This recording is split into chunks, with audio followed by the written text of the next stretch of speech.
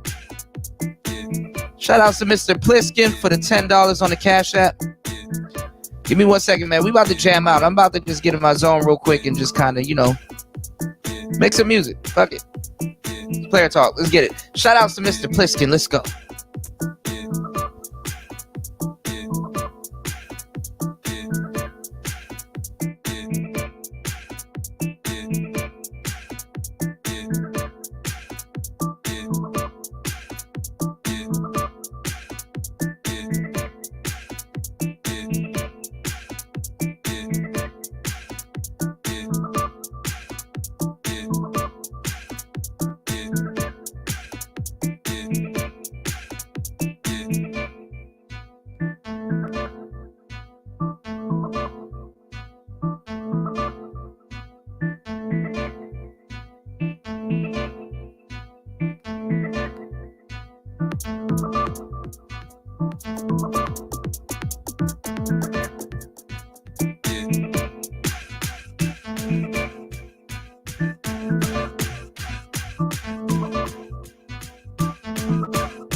All right.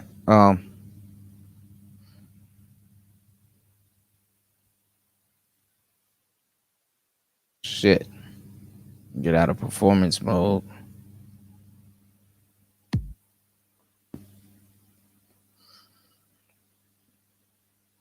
See what other kicks we have. We got 2.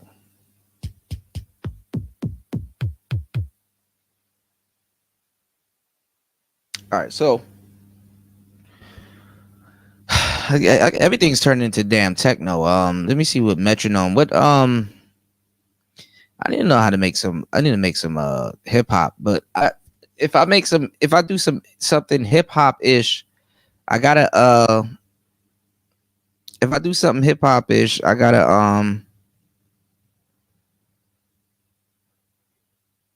I don't know. I gotta do the drums separate. Like I gotta.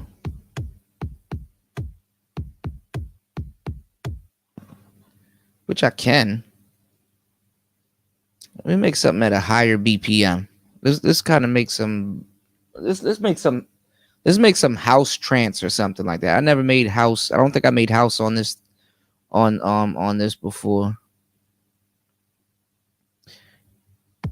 You ain't never been this high. You ain't never been.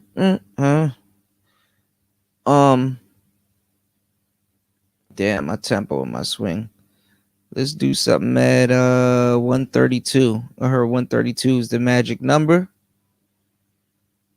But let's get some different kicks. Damn, all these kicks sound good. Let's see.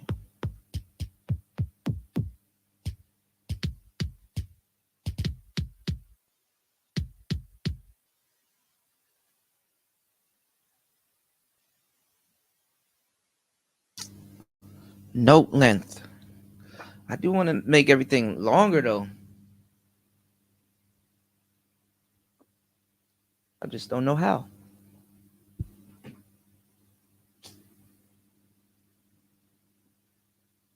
I gotta look at that tutorial. And then if I do use my Op-1,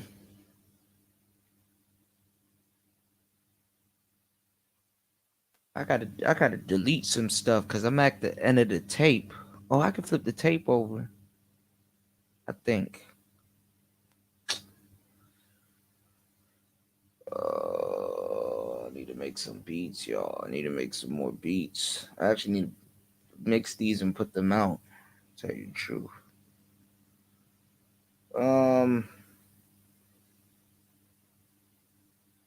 It's like my body made of diamonds. I just keep shining. You ain't never been this high. You ain't never been this high.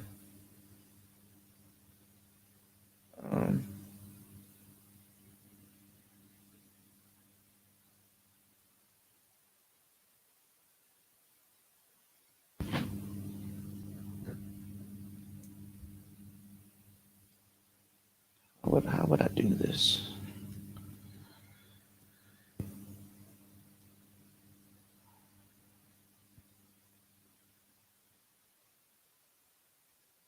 I do want to send that back into it. What song is on there? I can sample. None.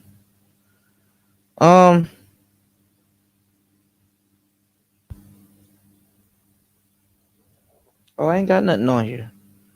1, 2, 3, 4.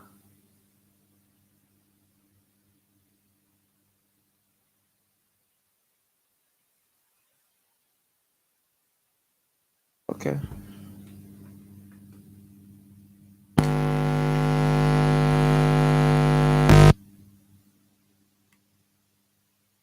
Let's make something with these two. Turn that tempo back to 120. Okay.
Yeah.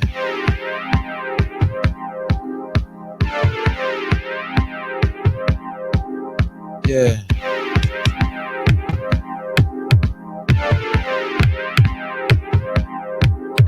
Yeah.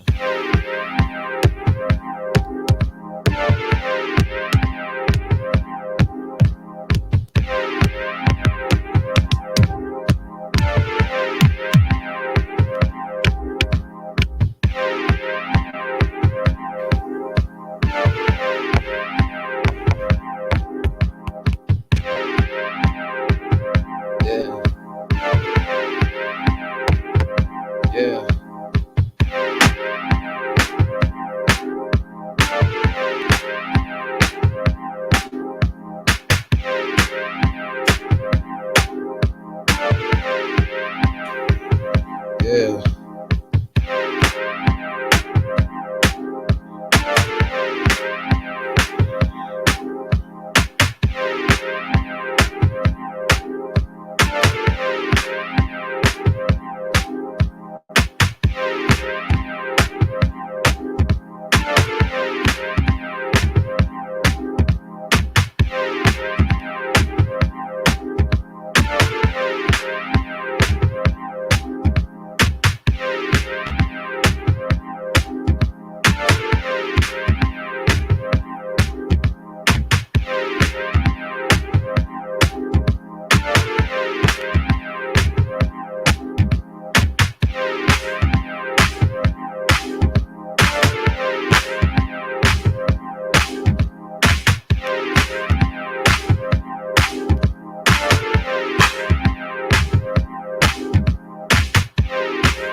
Overdubs don't sound too good by itself. You could always add to it.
Delete that whole shit.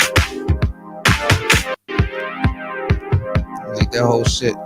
That's what happens when you overdub. You gotta be prepared to delete the whole track if you fuck it up. That was pretty good though. Let's go.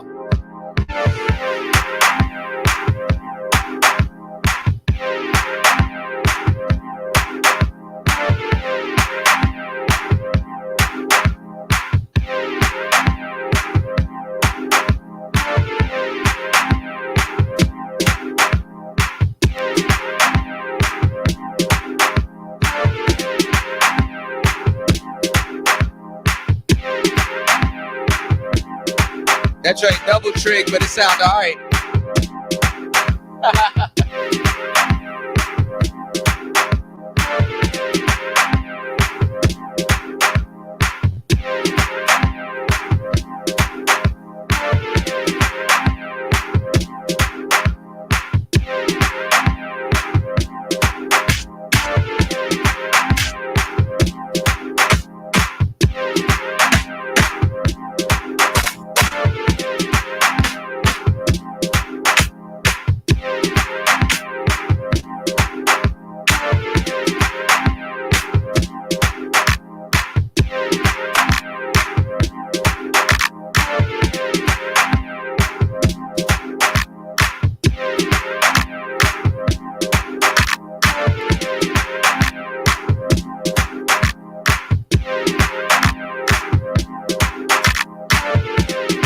joint double triggering like shit. What I told y'all that was gonna happen happened. This joint double triggering like shit. Listen to the track. Hold on.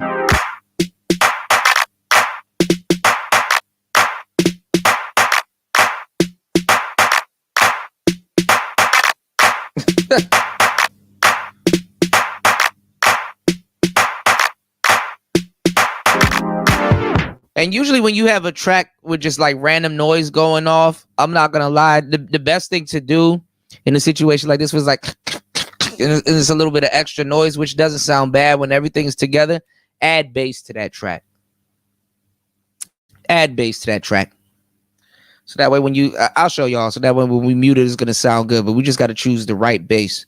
So we're gonna, this is so dope. So this is so cool. Like literally you can just like take the OPZ, pick one track out of the 4 or maybe more, sit here and just sketch everything out on the OP1 and overdub it without literally having to MIDI them into each other. So we're gonna go over to the bass track and we're gonna, I want to get like that subwoofer type bass. So let's see. Nope. Get that dynamic subwoofing type bass. That sounds good mono also. So nah, y'all know what I'm looking for.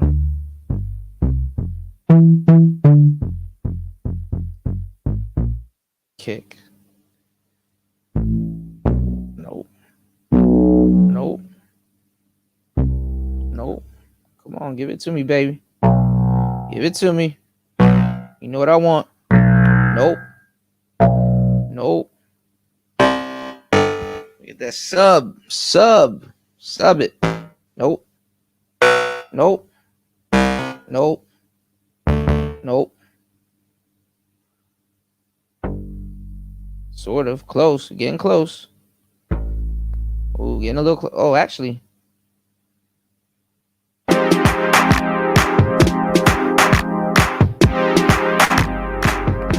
All right.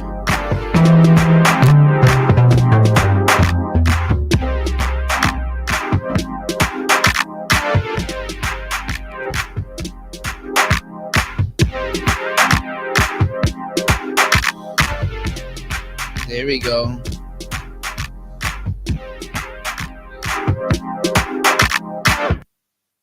We in the money right here, y'all. Arm that track. Go.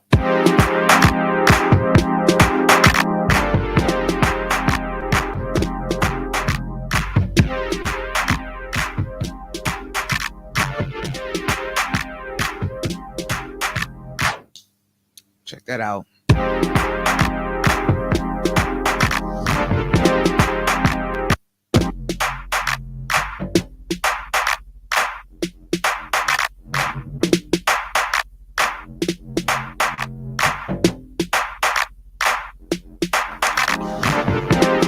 Shit sounds crazy. It's supposed to go.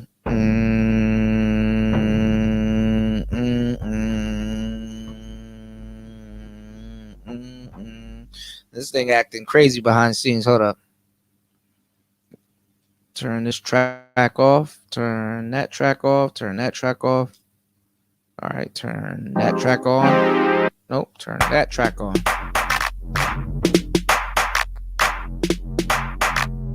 Sometimes you gotta clean up the overdub.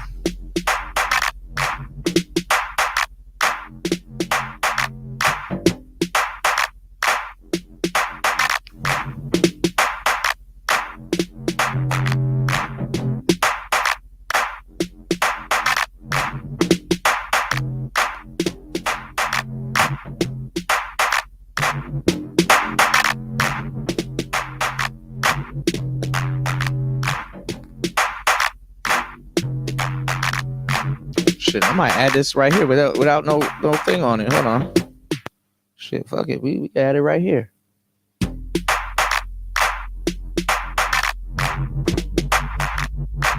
Shit, I fucked it up.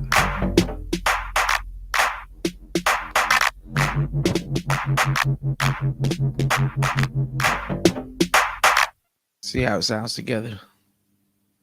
As long as you can hide it, and you get some bass, you good.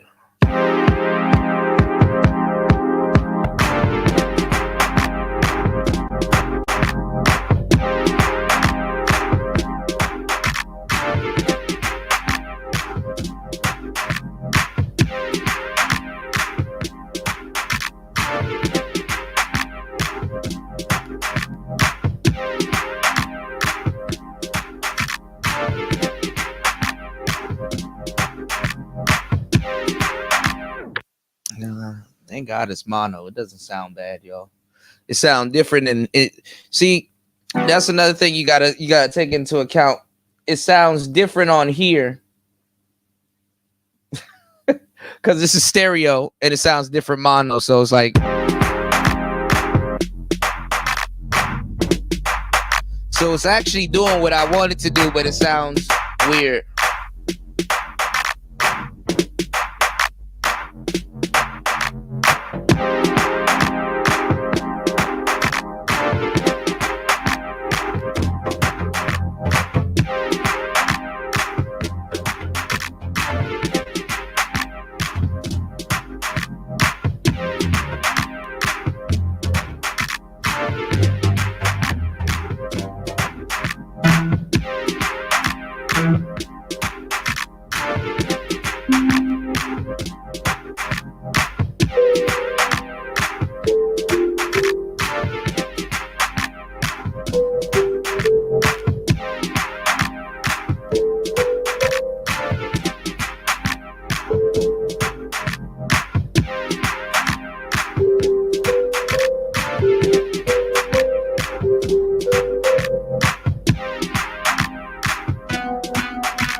I wonder if it'll record that. I wonder if I wonder if you know what it means. Hold on. How would I do this? Oh. Damn. That would be crazy.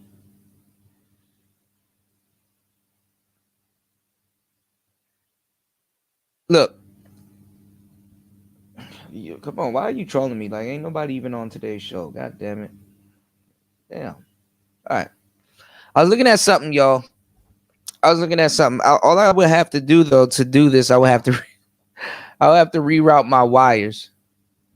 I could take these two wires from the back of the microcosm, run it into the Op-1, and literally record this, because this sound right here is subtle on the OPZ. But check this out. I know it's going to sound fire with this thing on. So we put that on ×2. Turn the gate up. Filter open. Check this out.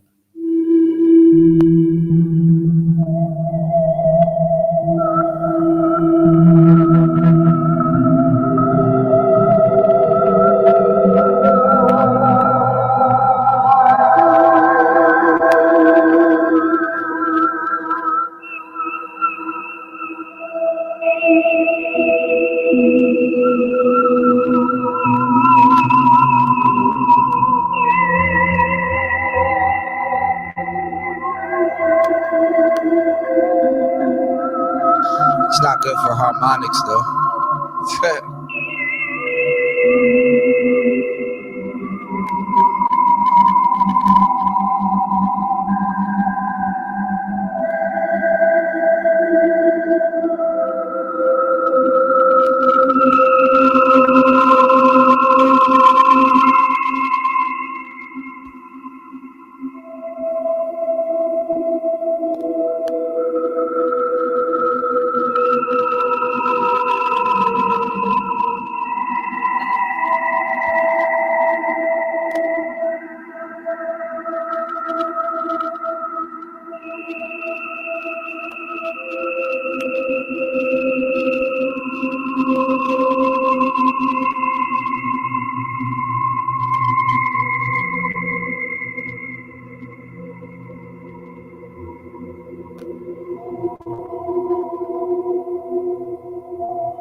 you gotta do is really program this damn sequencer. Take this damn note and just do this, do this, do this. Oh shit. Uh-oh. What did I hit? Oh, that's LFO. Lights, motion, nah. Lights, camera, action. You dig? Nah, we need to go back to the chord.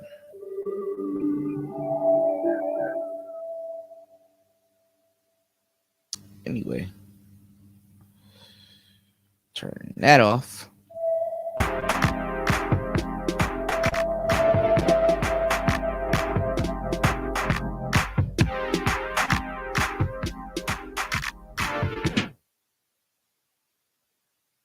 We need some better chords. Let's see, chord number 9.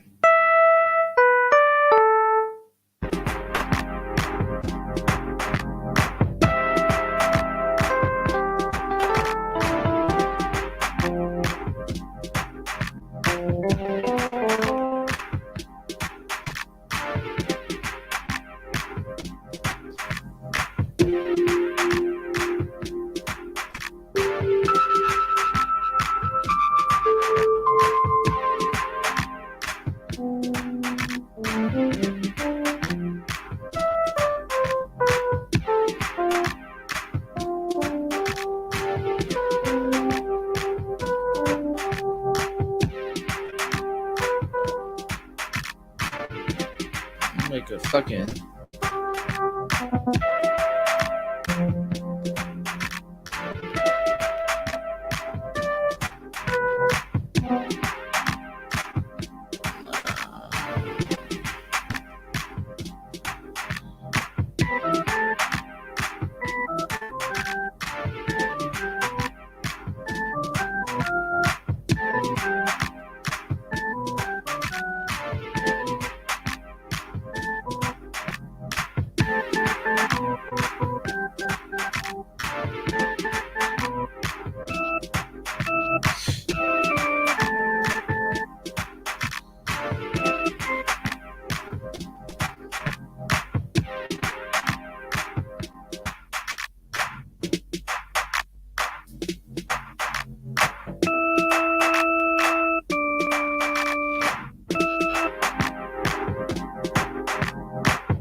married to the game.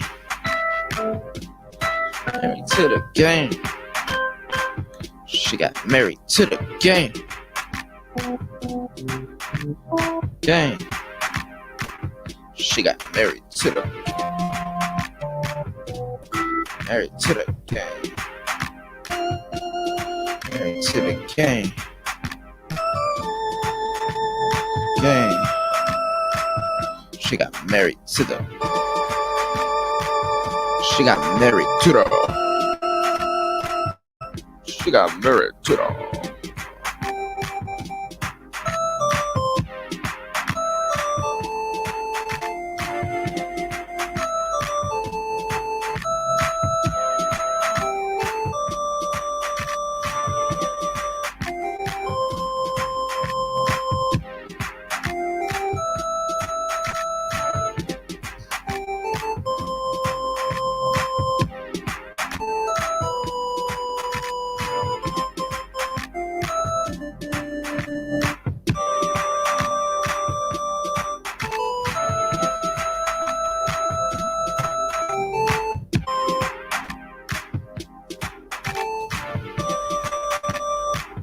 She got married to the.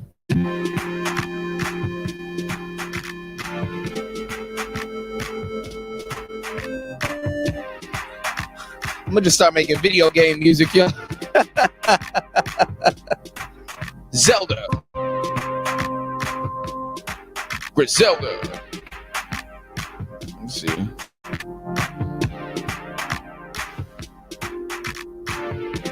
I got no good sounds.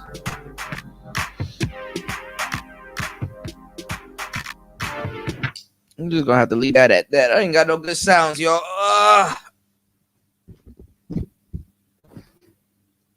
Lord have mercy.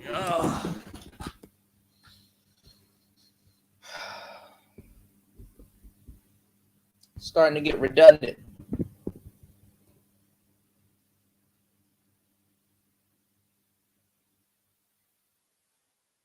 We'll connect to this.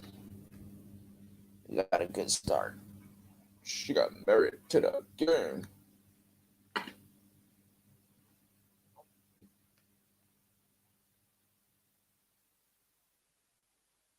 But yeah, JR, Silk the Shocker's some trash. T-Rash. Let me stop. I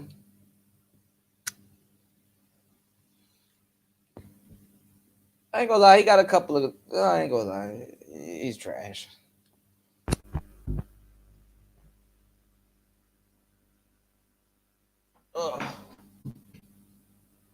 I'm trash. Getting better.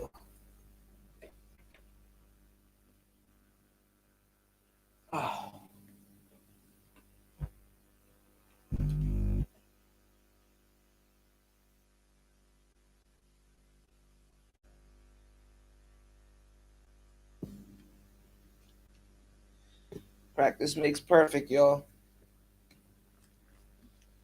All right. I love your shit, even if it sounds bad.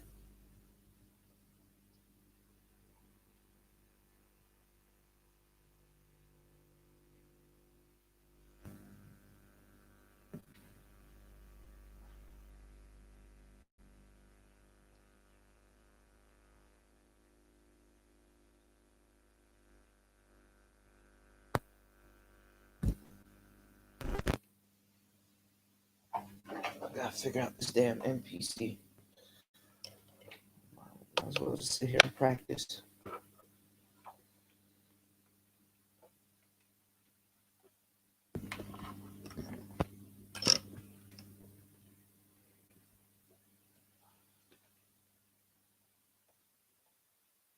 So we got this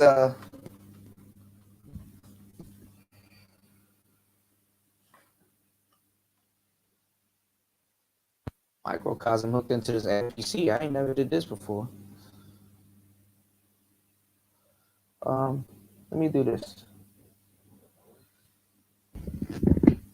I'll be right back, y'all. Let me let this music play real quick.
But I figure out how to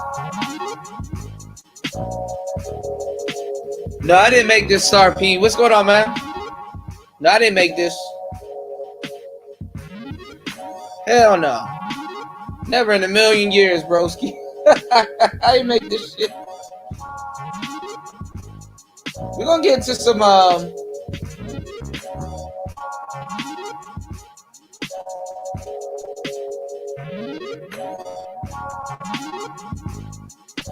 gonna play around with this MPC. I be overdubbing like shit. All right, let's go. Let's. I can show you something I did make though.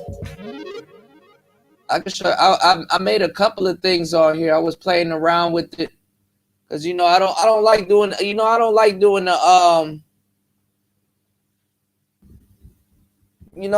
doing the DAW thing, man. I'd rather go DAWless.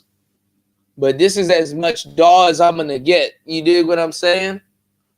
I don't do the DAW thing, but I'll sit up here bullshitting all day, sound designing and shit. Let me actually let me actually make a damn beat real quick. All right, give me 1 second, y'all. Cause we about to come back. I came to my goddamn senses. That medicine was whipping my ass earlier. Hold on, where the fuck is my phone? Not this phone, the other phone. Hold on, y'all. Your boy going through it. Hold on, y'all like and subscribe because we about to as soon as I'm done with this show, we about to kick it in the high gear and we about to let loose on another show. So I had to come to my senses. I had to make a couple of beats, little beatski beats, and you know, get my little head top together. Hold on, y'all. The fucking medicine was whipping my ass, y'all. Where we at?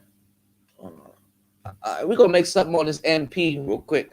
I want to show y'all what I did, Star P. I'm actually getting better, but bruh, you know what I'm doing, bruh? You know what I've been abusing, and I just did a whole show showing the audience. All you gotta do, man, I ain't gonna lie, I'm about to be the overdub king. I'm just about to overdub. I know it's an easier way to do the shit with the grid and all of that other stuff, but shit, we gonna find that shit out some other day. You used to play around with the grid on the joint because the grid on here is not bad. It's just I ain't finna play with no goddamn grid, bro.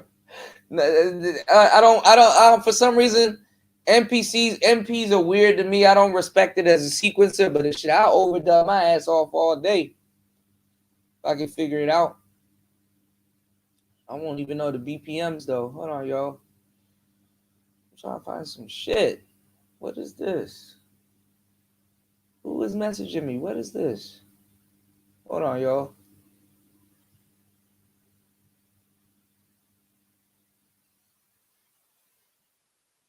It's like my body made of diamonds. I just keep shining. Ain't never been this high. She ain't never been this high. Shine all around me. Let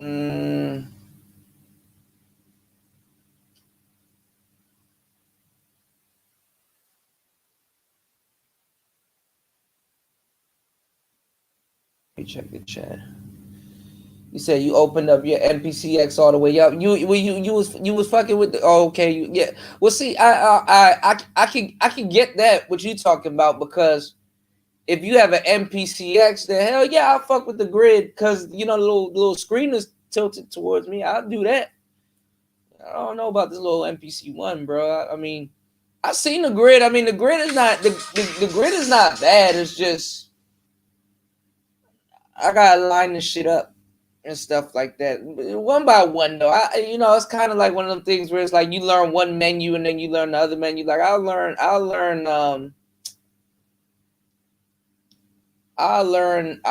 the fucking Uh-oh, what is this? Hold on, y'all. Oh, shit. Hold on, y'all. I got some shit going on in the background. I'll learn each menu one by one. I just don't like screen diving, man. I just don't like the menu diving. That's the part that kills me. I mean, I don't mind menu diving, but when it's like too much menus, it's like, all right, bro, I just want to make music. This thing tripping, you know. So I kind of rather the what you call it, the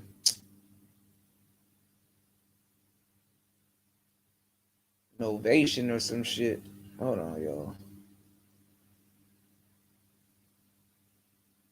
What is this?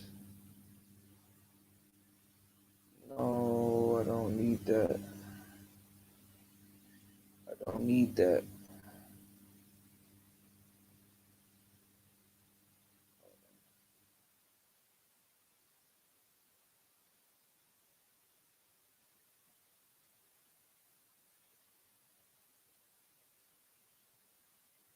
Damn, it's 4 a.m. over there. It's 5 a.m. over there. Shit. Okay. We're gonna have a show today. Yeah, I mean, I gotta worry about the quantization. I gotta worry about the the you know, they call it time correction, the TC. Hold on, I'll figure it out. Hold on, I'm about to dive into this shit. Where Tony at? I'm glad I got you here, Star P. You can guide me through it, cause you know all this shit. This and the MPCX is all the same, running on the same joint. I think I need to upgrade this joint though. I think there's a I need to go check. I think there's there's an update that I'm missing.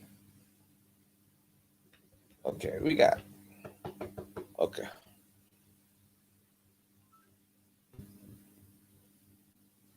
We're gonna make something right quick. Let's make a jam. Let's go up to 16 bars. Let's make a jam. I think y'all can see it better if I do this right. All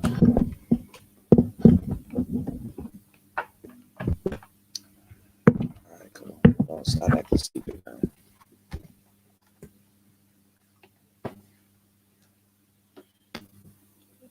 Y'all can see it better if I do that.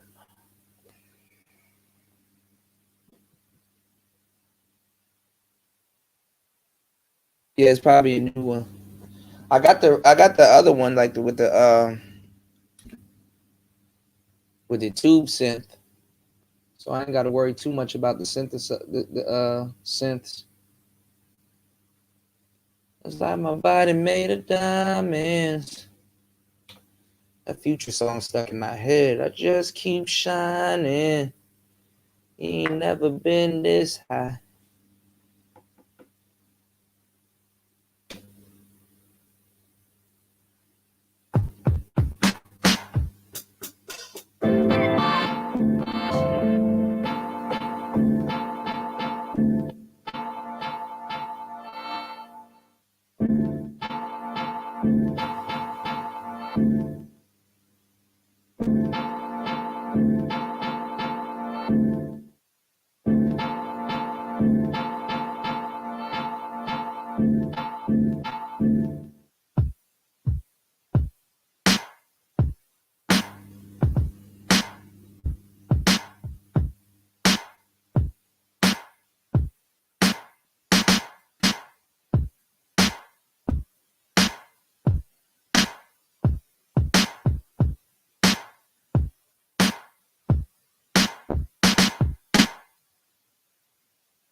I think I was off a little bit.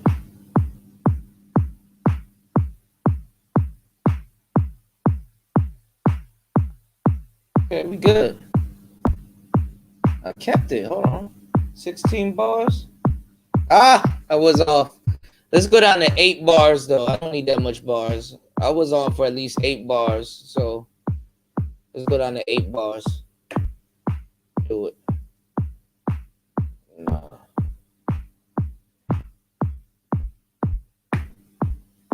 See how that sounds. I told you I don't do the grid, Star P. I don't fuck with that grid, bro. I know I should, though, just to make sure everything line up, but I gotta do a tutorial on that grid. I gotta figure that out. The little white man that they got explaining this shit, he don't explain that shit right, so I be confused and shit. So I need a brother. I need somebody like you to sit down in the studio. You know what I'm saying? I crack open a little beer and watch what you doing, and I you know what I'm saying? I soak up the game. I'll watch. That shit, fuck it. If I fuck it up, I just dial that shit back 8 bars, and we'll take it from there. Shit, fuck it. And sometimes you need a brother to teach this shit. That's it don't even really be about nothing. Like,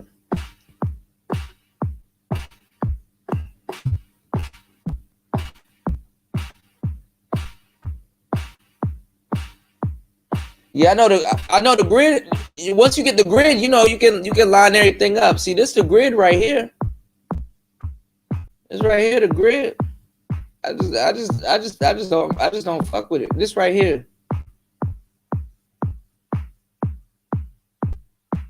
I can play it by ear though.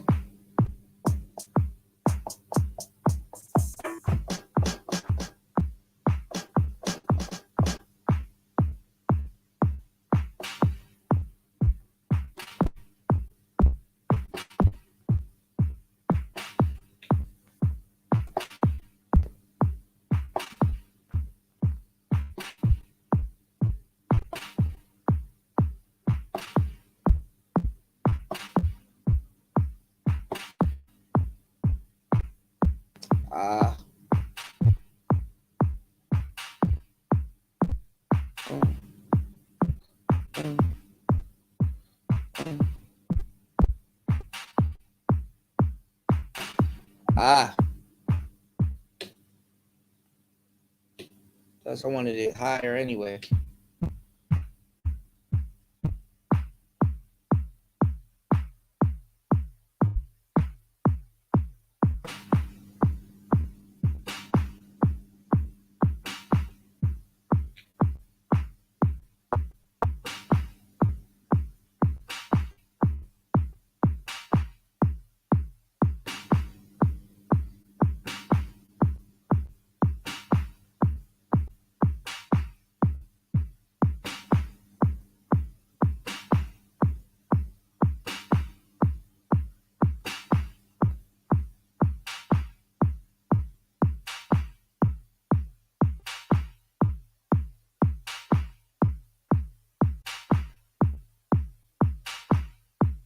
Oh yeah. I turned it on. I don't know why it's not on. It should be on. It's just down. It's just down. That's why.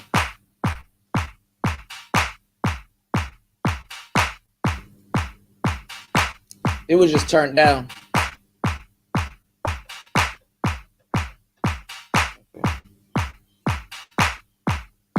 Got some drums.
Fuck that up.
I'm gonna do a ghost track.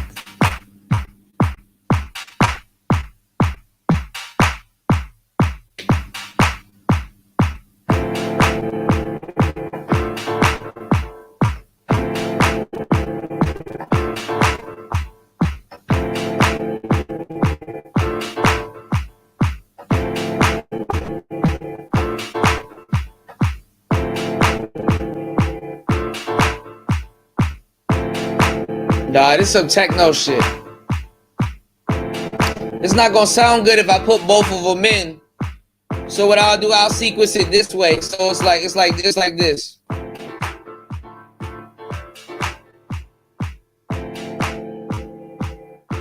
She's not gonna sound good with both of them together.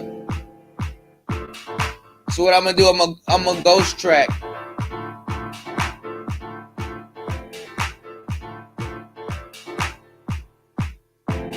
It's gonna keep muting itself. So have it to the side.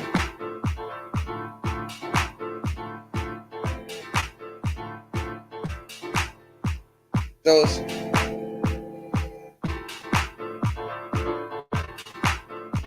Have it as a breakdown.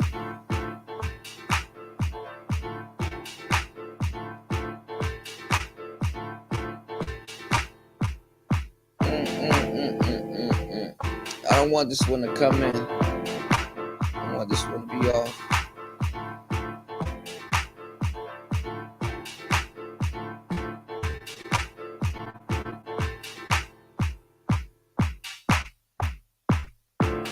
Keep trying to put it in though.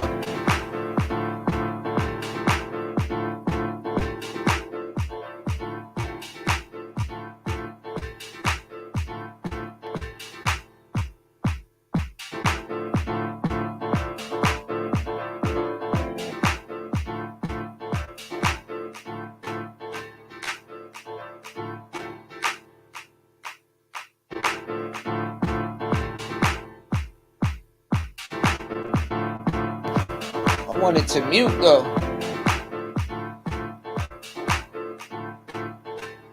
No, I'm using what it came with.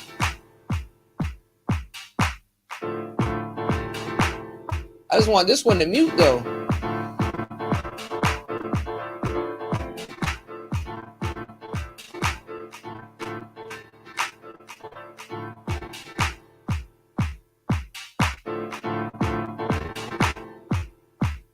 If anything, I'll just get rid of this track. It's not doing what I want it to do.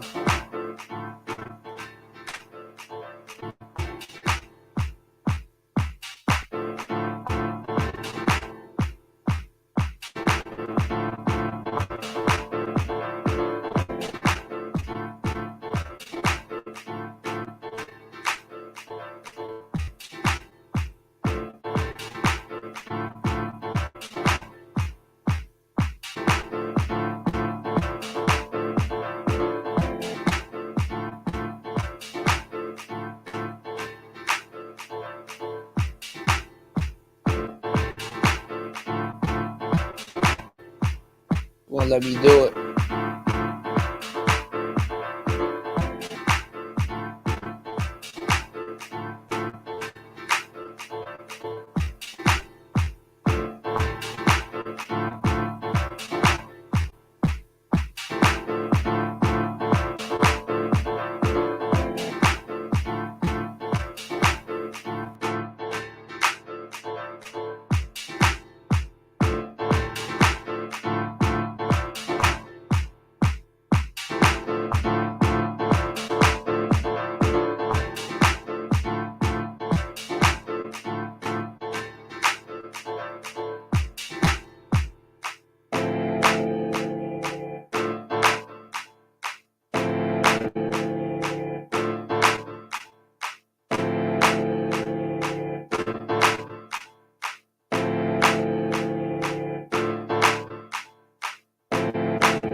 Trying to mute it, but won't let me.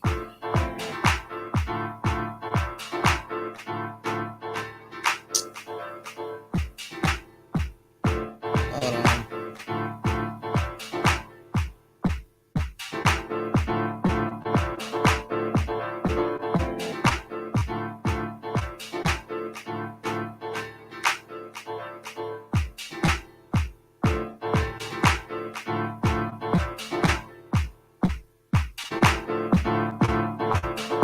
No, I didn't assign anything. I'm trying to mute it.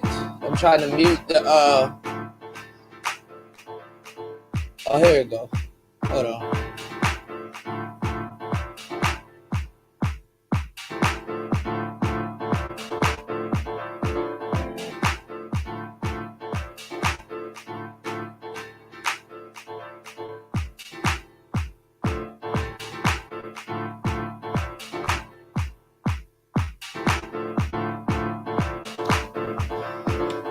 It won't let me mute it for some reason. I didn't want it to. I wanted it to mute, and I bring it back in whenever I want it to. But it's not. See, this is usually I will assign it to a track. I got it assigned to the track already. I just need it to mute. I don't want it to play. I want these two tracks to play, and this will mute off on the side. So if anything, I'll mute track number 2, and I'll bring that in because that's like those are going in like in 2 different patterns. Hold on, let me see.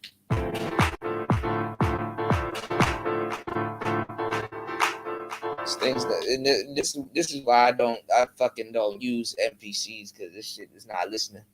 I muted it about 5 times. Mute. I literally have it in red, muted.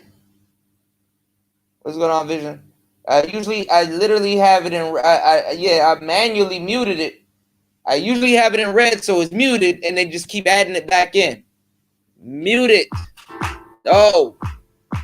God damn it. Mute. Mute. See?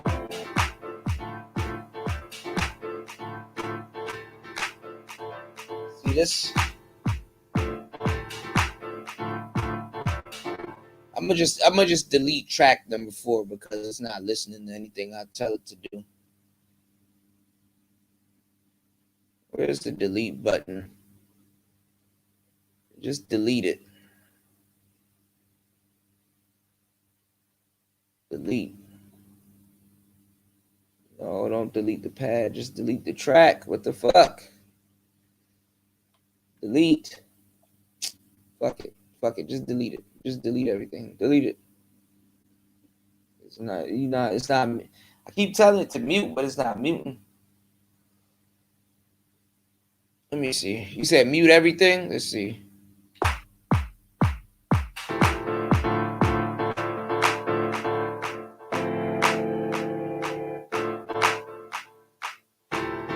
It's unmuting it for some reason.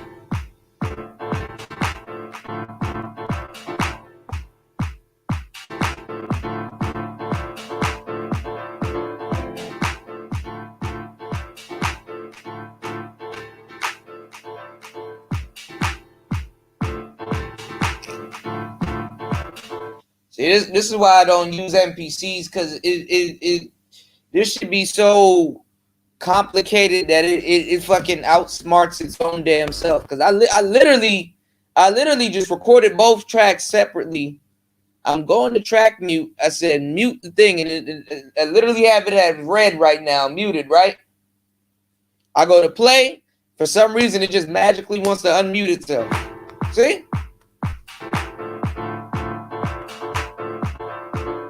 So y'all, that's why I'm saying stick with the dollars. Stick with the dollars, because when you start fucking with the computers and shit that's like computers, it don't listen to you. I tell that motherfucker to mute right there, that bitch gonna mute. This motherfucker does whatever the hell it wants to do. I literally, right here, all of them are yellow, right? I literally got it red, mute. Don't want to hear it. It comes off of mute by its damn self. I didn't have write mode on. Where's write mode? And see, that's what I'm telling you. All these, the menu diving and all this other shit. Let's see if we can find write mode, because I told it to mute about 50 times. Go to menu, track view, channel mixer. Let's see if I can go to channel mixer and turn this bitch off. This is what's getting on my nerves. Is shit like this. Track 4, I got it on mute and it still cuts in. Look. Mute.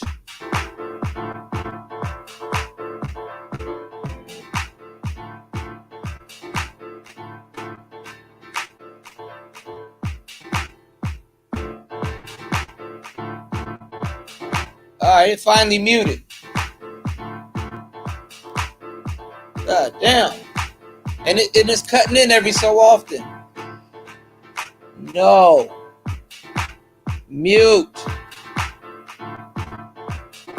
Look at it. I turned it off and it's still coming in.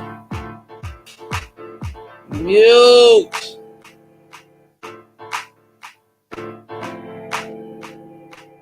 God damn.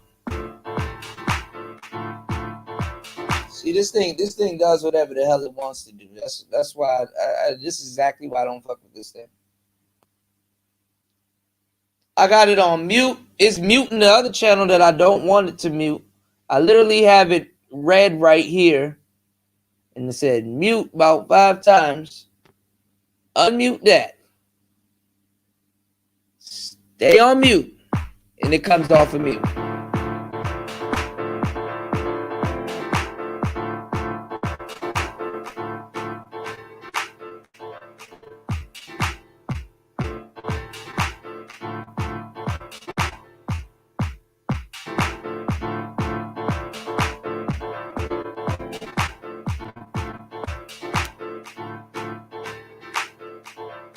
It won't let me delete it. Now it won't let me delete it. Ain't this some bullshit?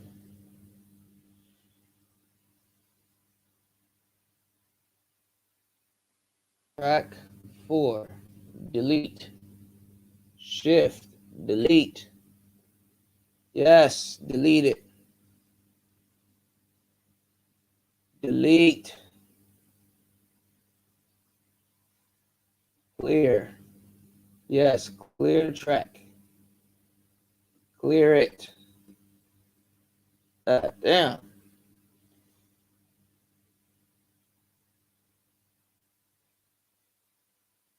The track mix. All right. No, I'm not fucking with grid. That's just gonna make it act even more dumb. All right. Can you unmute that? I didn't ask you to mute that, please. Unmute. Unmute. God damn.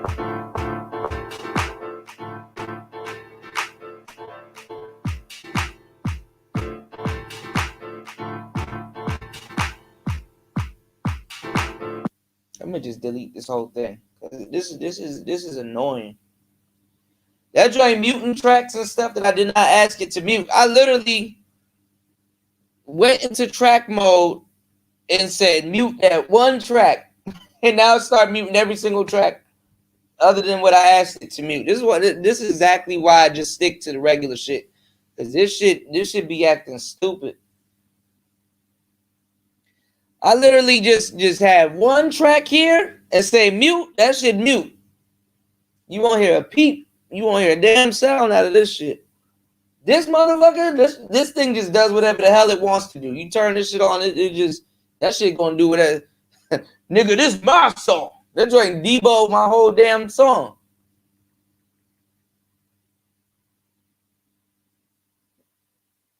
All right, we gonna do this one more again. We just gonna do something totally different now.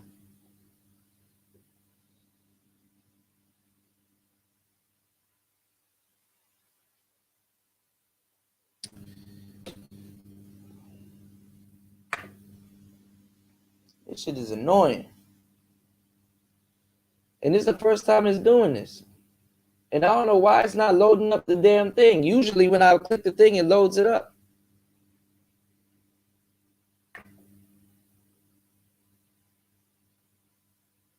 Usually it loads it up right here and I can hear it. Now it's not doing it.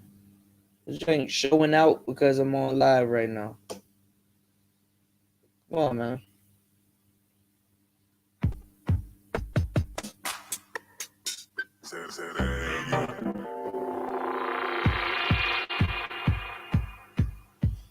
Alright, we're gonna try this again.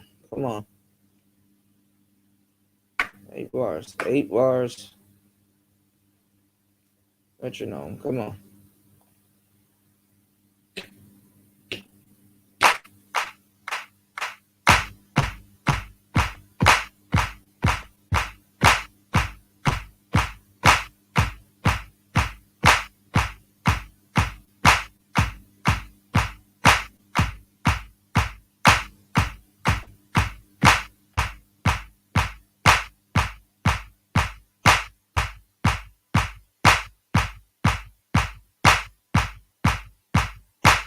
I don't have a pattern. I just add tracks.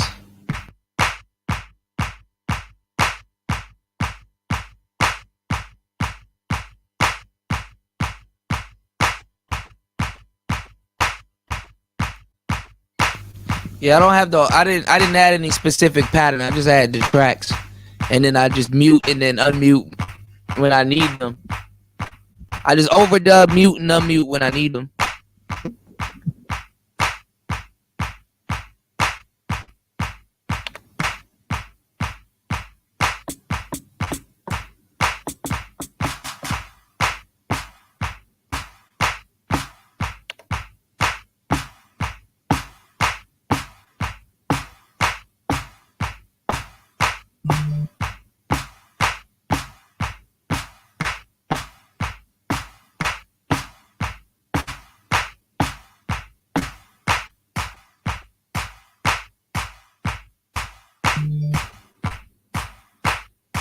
Fuck.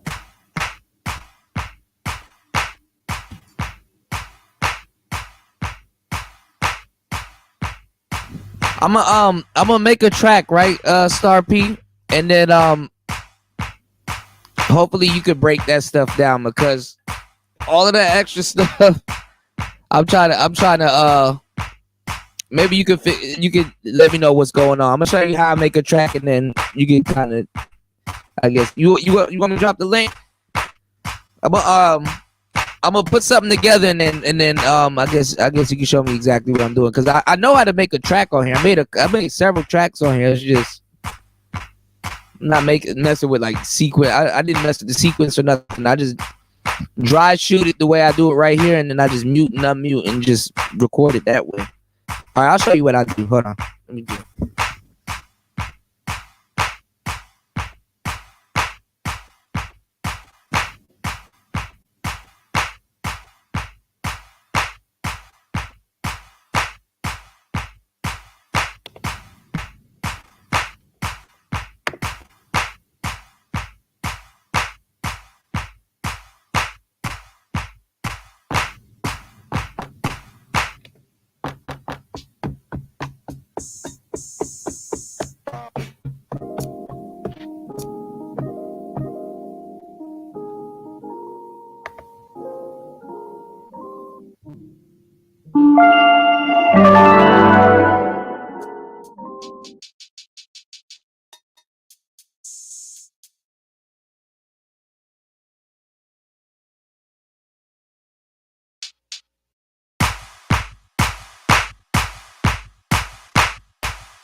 All right, hold on, y'all. I'll be right back. Give me 1 second. I'll be right back, y'all.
What's up, Nicer?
It's still a work in progress. I see you, man. What up, though, bruh? What's going on, Star P? Sure, nothing much. I see you over there trying to figure it out. Yeah, when you do that, Yeah, when I was telling you about that overdub, uh-huh. it lays on top of what you already record, so you usually don't want to Right. do So that. But sometimes it might mute a track if I overdub it. yeah, so if you Yeah. mute That's, it like in between like playing it or something when you're doing overdub, it's recording those actions that you're doing. You know what I'm yeah. saying? So usually if you just do a straight record, it'll delete those actions. You know what I'm saying? Okay. Because the straight record is basically when you do it just a straight record, it deletes everything on that track and you just start off fresh when you do a straight record. Well, no, Overdub, you I pause kind of, it to it. I do want it to overdub because sometimes instead of keeping the full note, sometimes I want to cut it short a little bit. Like you see how these two pianos cut into each other, it's like, uh, uh, Well, uh. you can also do it with the when you got your one shot. When you got one shot on, one shot does that. So you don't have to worry about that. When you put one shot on, it cuts the neck. Each key cuts itself. So whatever key Okay. you press, the next key you See, press, that's a little bit. I automatically. gotta get into menu diving and look for all of that shit. That's the shit. That's the shit I hate. You I know what I'm saying? I Because make it put sometimes your. Go on ahead, go ahead. another joint you can sample flip. On like the Novation, they sample flip. So if anything, if one's cutting into the other one, then what you can do, you can pull up a menu where you can make one overpower the other one, and it gives it a different sound. You know? I got you. I was just Yeah. gonna This say, your one shot is under your when you go to your see, it's too much track. menu diving. That's what I don't like. I think it's hold on, bro. It's not. It's like the You got menu main. dive. It's the first page when you go into your sampler. So if you hit it's program, it should be under program edit. The button, the right button underneath the far right button underneath your knob. See, it's doing too much. I got the grid right here. No, the only reason why I know because I already been through. It's very similar to the MPCA, so I know my way Mm-hmm. around it.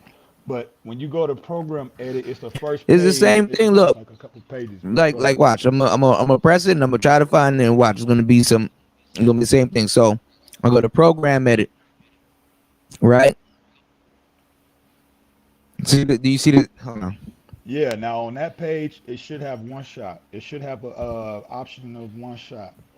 You know, I see poly. I, I see. It yeah. says sample See, play see, one see, shot. It's when, already see. on. Also, it's already on. Okay, yeah, okay. All right, Yeah. well, you good then. Yeah. When you take that off, that's when the fucking sounds will continue to play even when you press another key. So you gotta have that one shot on if you want them to cut. You know what I'm So saying? what? Do note off? No, keep one shot. Keep one shot on if you want your keys to cut each other. And if you want them to blend, like let's say if you want them to overlap, then you take one shot off. Mm, And then I they'll might start take that shit the off. sounds will start overlapping each other. Mm. All right, let's see. Let's see. How you think it sounds so far?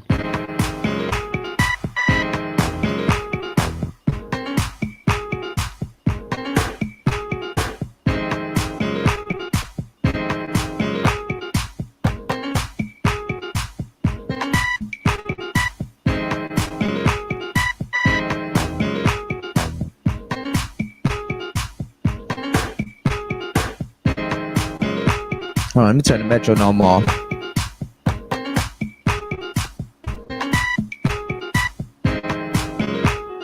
It sound like That some weird that Mark beep Morrison beat. beep. You gotta take that beep out of beep beep. It sound like some damn fax machine or something, bro. What's going on, Dyson? Hey, Kudo. What up, though? Star P.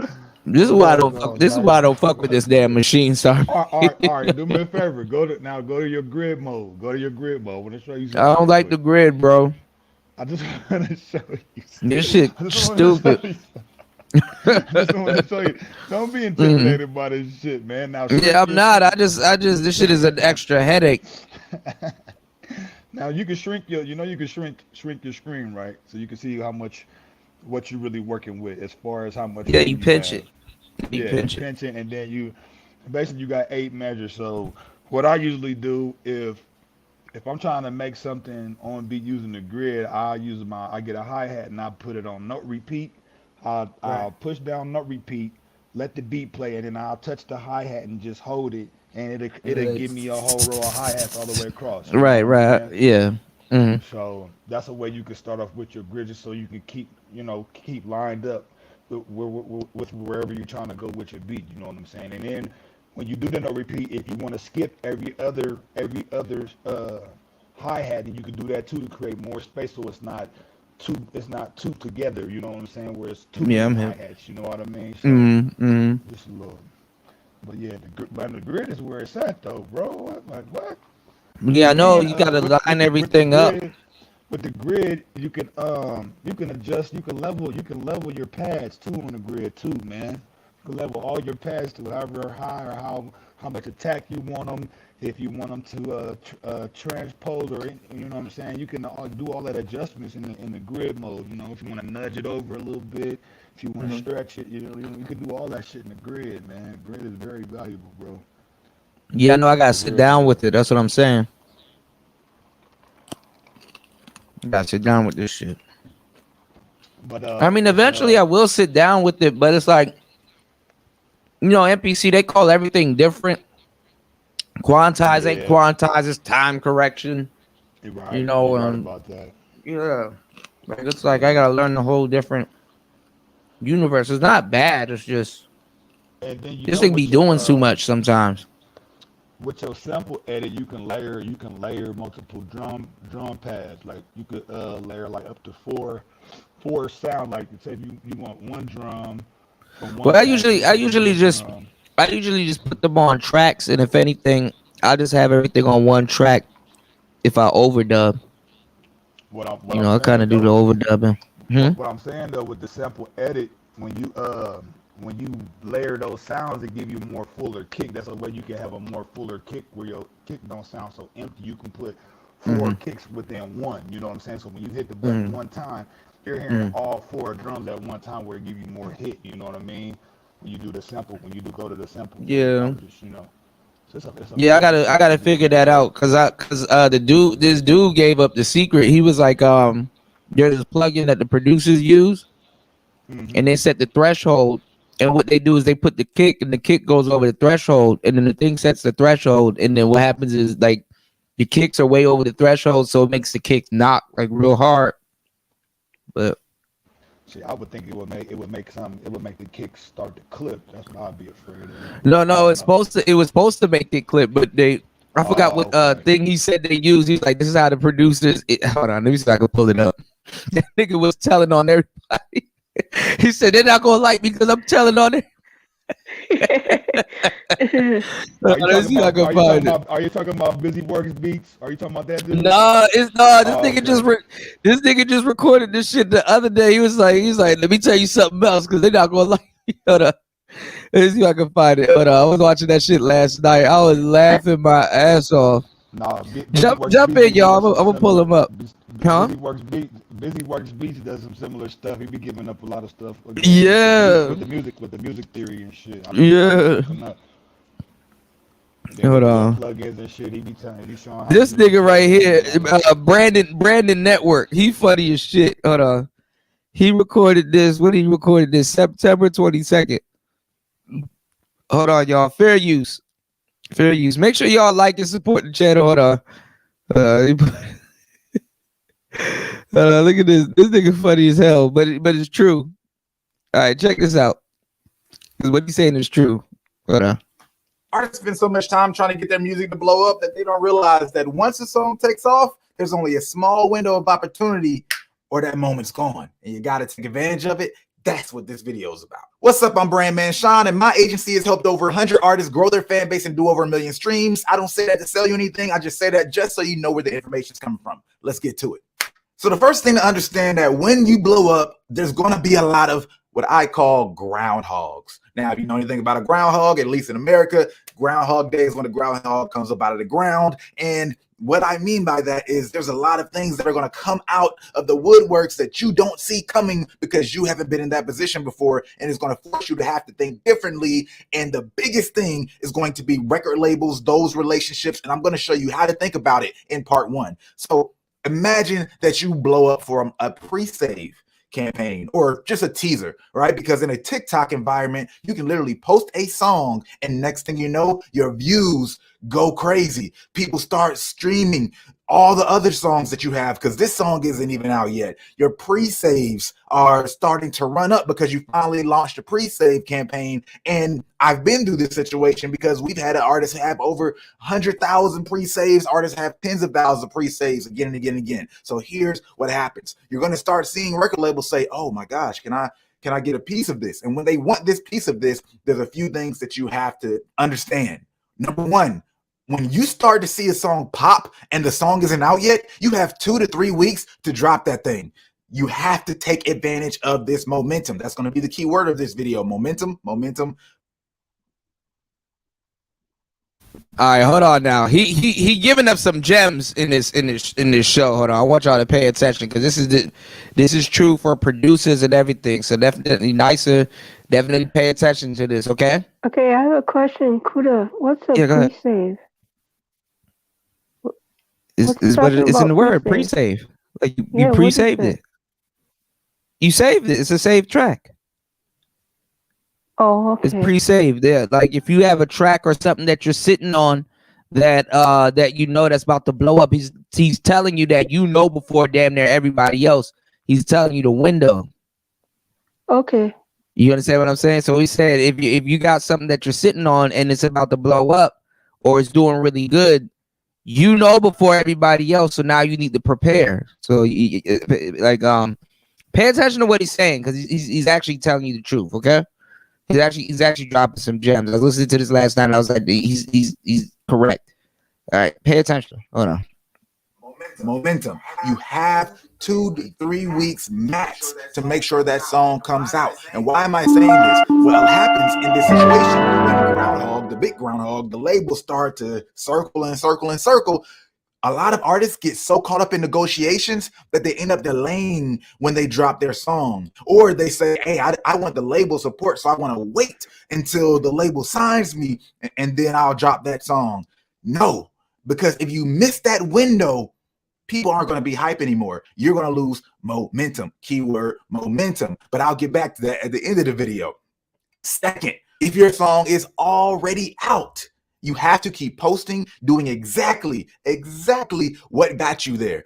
As you start to entertain some label conversations, the best thing to do if you're like an artist that has a manager is have the manager manage most of the conversations with people who are circling around. You have to have that happen because it becomes stressful to have a lot of those conversations and stay creative and do what you need to. And you need to keep maximizing that moment. Don't get caught up, right? A lot of artists find themselves, first of all, you don't even need a label, right? And a lot of artists find themselves acting like Cinderella, waiting for their glass slipper and the prince to come around and sweep them away.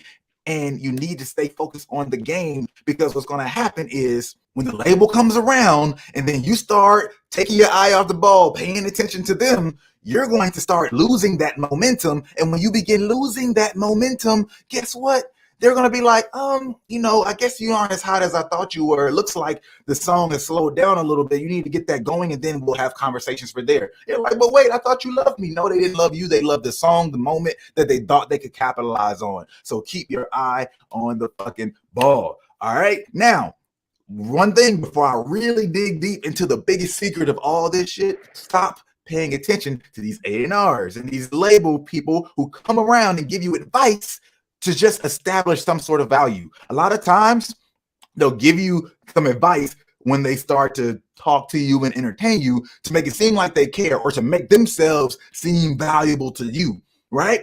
But all this general advice, they start saying, oh man, yeah, it's kind of confusing, the content that you got going on, your brand's not clean, you need to delete all that content or delete all those songs so that's going to build up your catalog as you start to take off. Yeah, we don't care about that.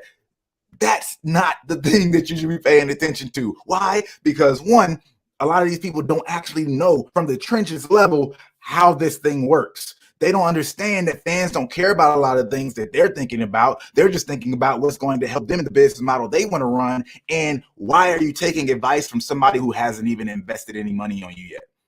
Why? It doesn't make any sense. So, hey, say, I know what, I might listen to that when you sign me. Yes, I'm coachable, but it doesn't make sense for me to do this until you sign me, because I'm sure you might have a plan that this makes sense for. But what's got me here and what's going to keep me going is to do what I've already done. And it's in my best interest to let my catalog build up, because right now I'm an indie artist. So I need to let my numbers build up. I want that money that's going to come in. I'm not about to get rid of my catalog just because you told me to. All right. And this is where shit hits the fan, because you took your eye off the ball, so infatuated with this label. Oh my gosh, I can't believe they would entertain me. And also you took their bad advice that doesn't come from anywhere real. And as you did this, you started to lose what? Momentum. And what happens there is the label starts to back off. Why? That action proves exactly what I'm about to say. The labels can't buy momentum. That's the secret that nobody wants to say. The labels cannot buy momentum. I'll say one more time, the labels cannot buy momentum. Why is this so important to understand? Because if you're in this position where they're reaching out to you, you built up some momentum. Your song has taken off on TikTok or whatever platform. And when it's moving, that's the thing that they're always looking for. What the labels can do with their money is accelerate momentum that's already occurring. They can bring more awareness and expand the horizons once something already has taken off. Now, the value to you, if you want to take that deal, that's a whole nother conversation there. But they cannot make a song take off. They cannot create the spark. They can have a lot more money to invest, which could increase the possibility that a song will take off and build some momentum, but they cannot create momentum. And they know it's very expensive to try to create momentum again and again and again. So what they do is look for momentum that's already occurring and try to suck the life out of that thing, or better said, at least just accelerate that progress so they can minimize their risk, because labels are only risk management institutions. That's what they are. When they are trying to assign you for a deal, well, they have some guys in the accounting department that determine what your worth is. So the guy who's talking to you can say whatever he wants to say. He could desire you as much as he wants to. As a matter of fact, this could be a really good dude. This could be a really good woman that really does see value and have a vision for you, but they can't go over that number that the accounting department determines what you're worth. So the label as a whole, no matter what the people that you're speaking to think of you, right? Overall, the perspective that is coming from is nothing but some numbers on a piece of paper. That's how they have to behaviorally treat you, because of these are risk management institutions. These aren't creative music, marketing, and branding institutions like they may so seem because of just the history of things. But even more today than yesterday, all of that is being stripped away. Why? Because yesterday the labels did have to take on a lot of the marketing and branding aspects of things. Today, it doesn't even make a lot of business sense for them to have a lot of the marketing go on. So they end up hiring other institutions. But that's a whole nother conversation. These are the things that you need to understand. At the very least, if you take anything away from this video, momentum is something that labels cannot buy. And when you establish it for yourself, you have all the leverage in the world, and you need to make sure that you double down, triple down, quadruple down in the actions that got you there. Continuing to post, continuing to figure out how can I bring awareness to this thing. Sometimes the label can be a part of that, but I'll give you insights on that in a whole nother video. As a matter of fact, I'll put it in the description and at the end of this video, but I don't quite have a title around it yet. It might be something like why labels are so focused on signing artists from TikTok, but check that out. It's going to be up here at some point. And on top of that, we still have part 2 of what to do when your song blows up, when it takes off, and it's going to be a lot more marketing focused. So now that you know, I don't really need to be so enamored with these labels, but what, of course, does that mean I should do? That's what we're going to talk about. He gave y'all the game. That's literally how you should play it. Shit, that's what's up, man. That's what's Mhm. up. Whether you a beat maker or a rapper, that's exactly how you should play it. Yeah, I'm gonna order me some damn boom arms, man, tomorrow, bro, and I'm gonna start recording some of these Fruity Loop sessions, man. I'm gonna be doing some shit. You gonna record? Yeah. Yep. I ain't did this shit in a long time, man. I'm getting my mojo back, bruh. Oh, my bad. Yeah, you My getting them thing. back. Yeah, Star P, Yeah, he my been thing went live out. yesterday and You the about to day before, I believe. you about to record? Playing his. Star P. No, I gotta order them boom arms so I can put my camera up so they can see what I'm doing on the on my computer and stuff. You know what I'm saying? When I'm making beats. Oh, and stuff. okay. I thought you were about to record. Well, I mean, I know you're about to record, but I thought you were about to put out some music. Oh, Kuda, welcome back to your main channel. It's good having you back. Yeah, I know, right? I know the That's BS dope, is about dope. to start already. I already see a couple of people talking about some blah blah blah, beefing this and beefing that. I'm like, man, y'all Man, leave I'm the fuck debating alone. whether I should get another motherfucking UR 20 or not, bro. With a mixer? The beat maker, because I do want me to get another beat machine. Hey, But I 2 don't is know better if than none. get the same. I told one. you to get the thing. It's $80. That little handheld I've been thing? showing. Yeah, I've been showing y'all the same thing for months now. Man, that damn thing, man. Y'all not listening, man. Get Don't you one. you got it Get right there. one of these, man. I'm telling you. It's only 80. Yes, $80. If you want to, so you can feel better about it, get the Street Fighter version. It's a sampler and a drum machine. Yeah, my brother been wanting one too. He trying to get me to get that goddamn 90. What is it? That MP keys, whatever. What is it? 81 keys. Or This some right shit? here, or the 64. The 60. The whatever the new joint that they just I don't came know. out with. I would do some homework on that because there's like people going. Yeah, there's people kind of kind of iffy about it up and down.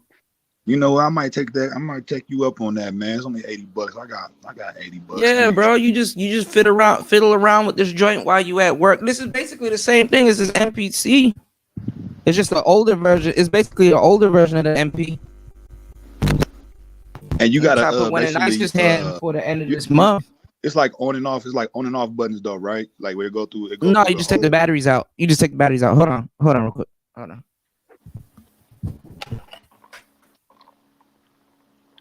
Yeah, Starfy. I've been watching videos on that pocket operator, and there was one video they were comparing the sounds of the pocket operator to a different MPC, not the one that Kuda's working with, but the sounds are identical. You know, you can probably tell the difference, but it's only a slight difference. But that's how dope that little machine is.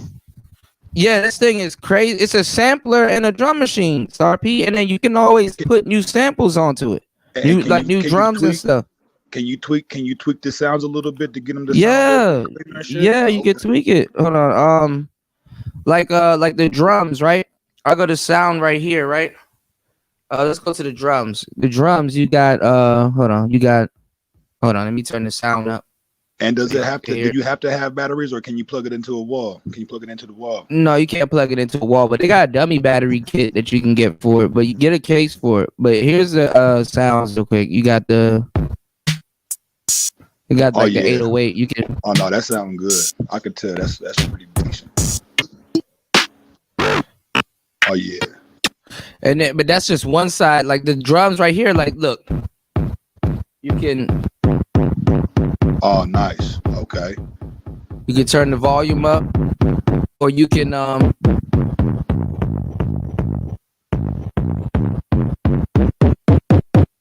so you can tweak the drums however you want.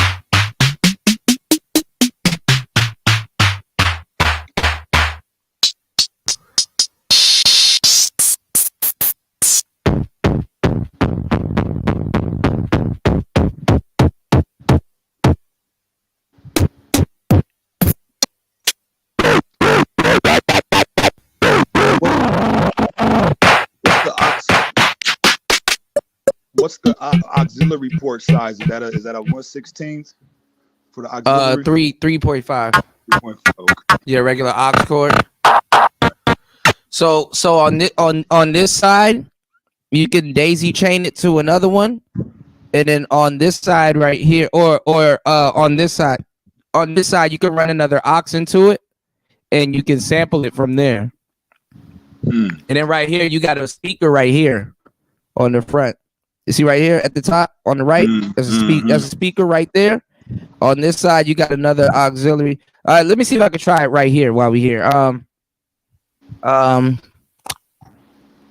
I need that other chord so I can sample into it. Because I haven't made a beat with it yet, but let's see. Because I gotta figure out how to do some of the Let me see. Let me go to sound. Come with a manual. You gotta probably look up the manual. Huh? Yeah, you can, or you can go on the internet. Okay.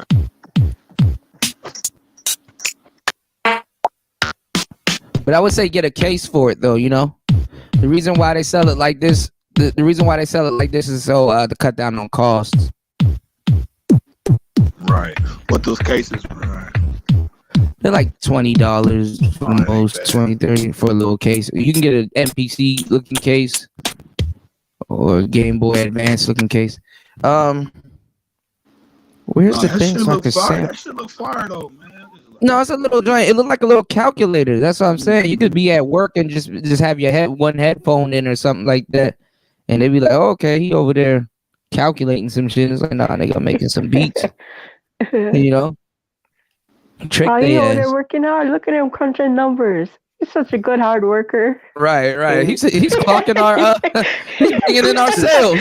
You said you could over there making bangers. You could record in. You said you could record into it.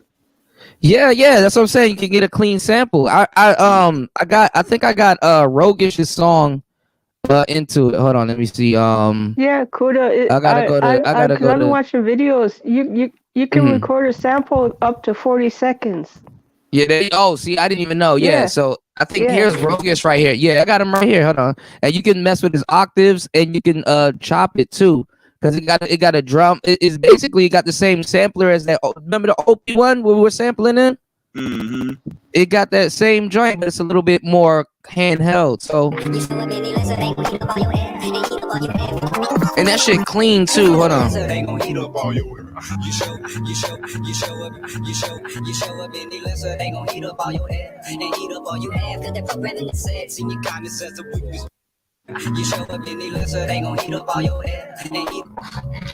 I can already tell what's gonna piss me off if I try to do some sampling. It's gonna be difficult for me to find the loop point. You said what? I said I can already tell it's gonna piss me off on that thing because it's gonna be, if I'm doing some sampling, it's gonna be difficult for me to find the loop point. You know what I'm saying?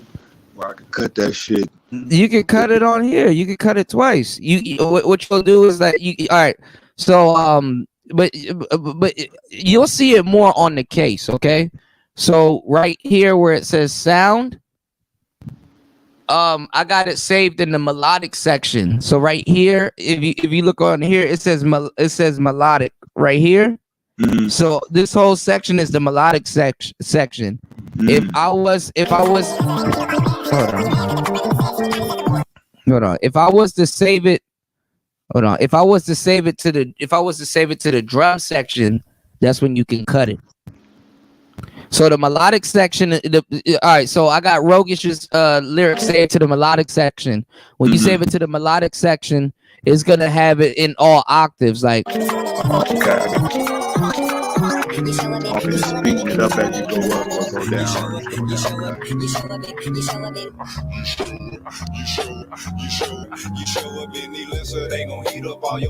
You see what I'm saying? I got you. As you go up in skill, it gets faster. As you go down in skill, right. You wouldn't even think all the sounds that'll come out this little thing. Man, this thing gonna be the best thing you ever own. I'm telling you, do not lose it, because you're gonna be like, man. Once a nigga find out it's not a calculator, don't lose that shit. That's fire. Hold on, let me see if I can find. Where the fuck is this damn thing? Why is shit acting stupid all of a sudden? Hold on, let me see if I can find. And I think I lost my I think I lost my samples that I downloaded. Hold on.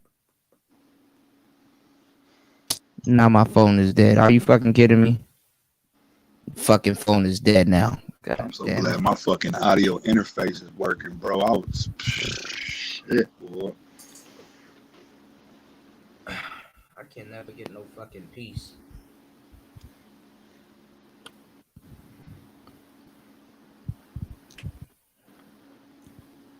Let me. Nah, this shit will act stupid. Let me see if I can pull that shit off of this phone.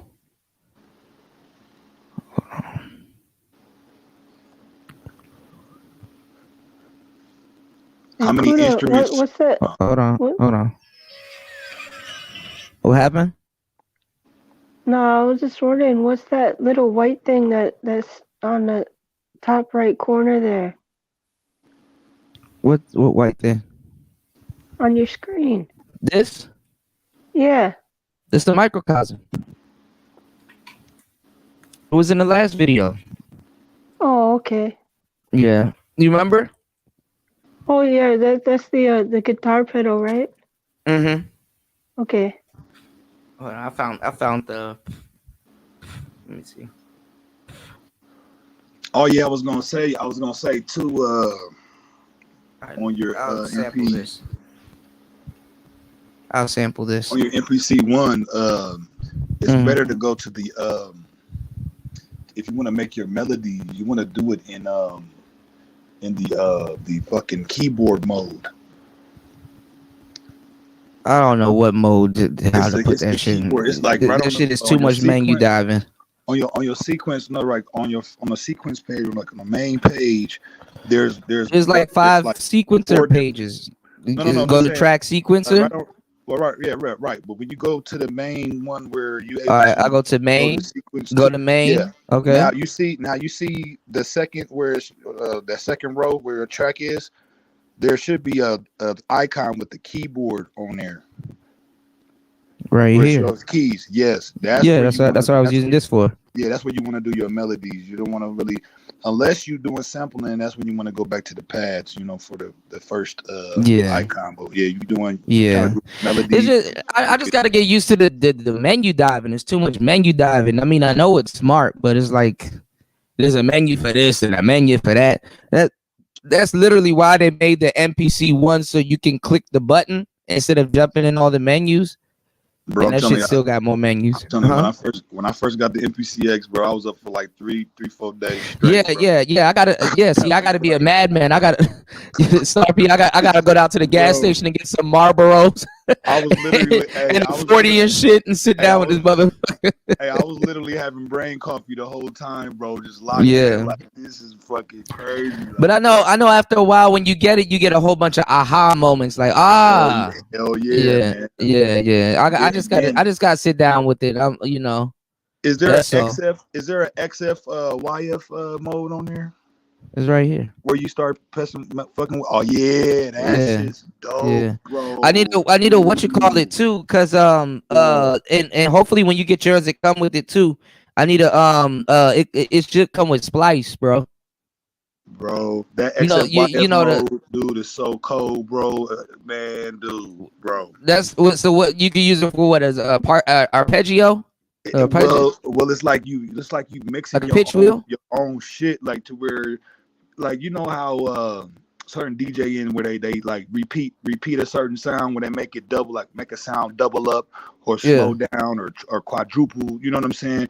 When you go up the scale or down the scale, it has certain effects that it does to your beat, bro. While it's playing, it's crazy. You can 1/16, 1/8. You know what I'm saying? 1/4. Let me like, dude, bro, let me put my camera a little bit closer. Hold on, because we'll get back into it before this battery dies. Hold on.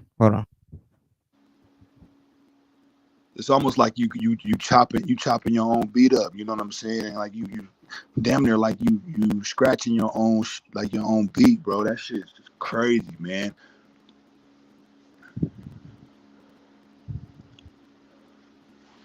Where it got the slowdown effect, the speed up effect. Let me see if we could sample on this thing real quick. So what I'm gonna do is I'm gonna go to a empty drum track. We're gonna try to sample on on track 13. So if I play it, it should be nothing. Let me see if I go back to track 7. That should be roguish. Hold on. Hold on.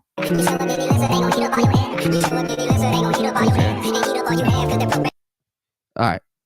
So we on sound pattern number 9. Oh, number 13. And we just gonna sample this real quick and see what we can do.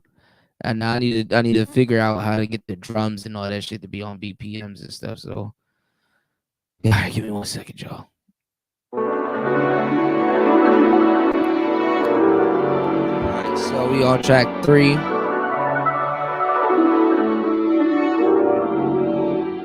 All right, it should be recorded. It says it's recorded.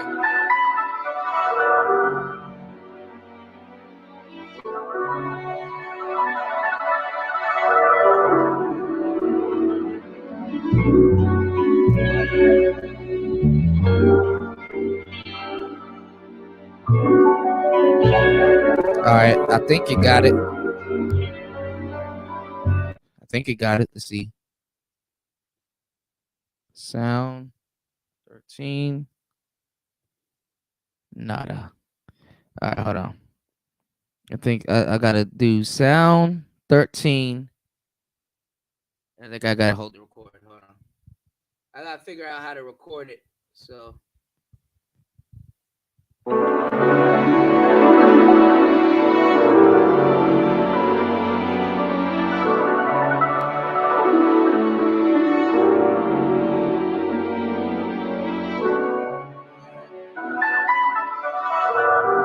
All right, did it record? Nope. Oh God! All right, hold on. Let me see. Record.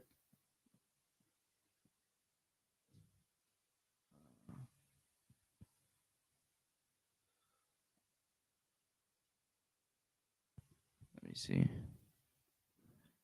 I gotta look up on YouTube how to fucking record it. Hold on, y'all. Hold on. Let me put this mic down. It's really because I'm one-handed. Let me put this mic down real quick and see if I can get it to record. Hold on.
Okay, I got it to record.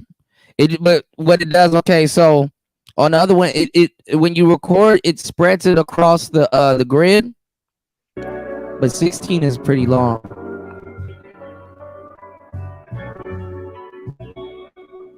I want that little part that That's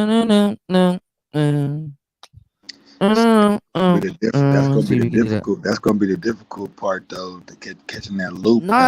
See, this is the thing. This is the thing too, though, Star P. Other than like the sub joint, is only but so many buttons. Yeah. So you know what I'm saying. So it's like you'll get the once you get the workflow of one of them though, you'll get the workflow of all of them. You like, bro. Once you get the workflow of this one, you gonna want the other ones too. And then it only it only spreads it across one page though, right? What it does, okay, so this thing, it got song mode. The song mode on this thing is like you can chain the patterns together and you can fire off on how you want the patterns to fire off. So when you record a sample, what it does is it spreads it like right here, like on one, it's only a little bit. other part on 2, Right. I other got you. part on 3, Chop it, and then right, and then these 2 things, these 2 encoders right here. I think so we're gonna play with sample number 1. See how it's short? What I think what I can do right here is I can lengthen it further. Hold on. Okay, so I just turned down the pitch. Hold on. It's the volume.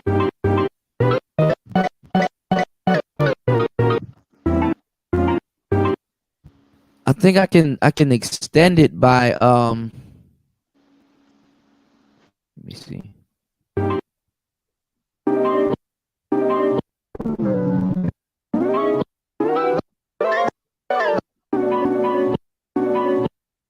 I see how I gotta. I'm not gonna lie. I didn't expect to use it today, so I'm a little unprepared. There's a way you can extend it, but I have the whole thing right here.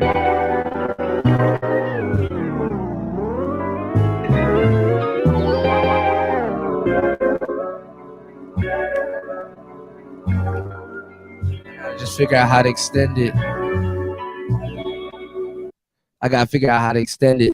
But there's a way you can extend it though, the same way. I just gotta figure it out. You want to know how you get more sample time, Star P? I didn't even think about it. Guess how you get more sample time if you can't catch the sample. Guess how you get more sample time? You play it sped up. Oh, I got you. Yeah, you sample it sped up and then you you slow it down. That makes sense. That's how you get like an extra like 5 to 10 seconds in if you. That makes sense. But if you need that feature for something else, you know. But all of these got different features, bro. This thing got a high pass filter and a low pass filter and some other shit. Hold on. Let's see if I can turn on the hold on. I don't know, man. I might be alright. I forgot I could sample on Fruity Loops too, man. I forgot how to do it. I have to look that shit up again. But that's the resonance. We'll figure that shit out. Hold on.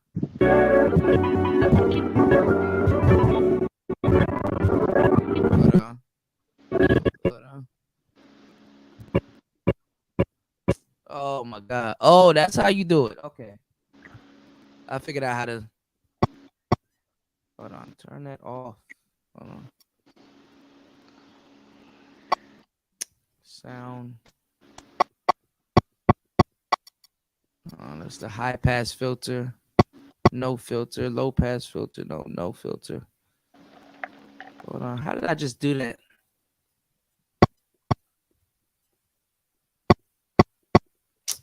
Oh my god, I just fucked with this thing.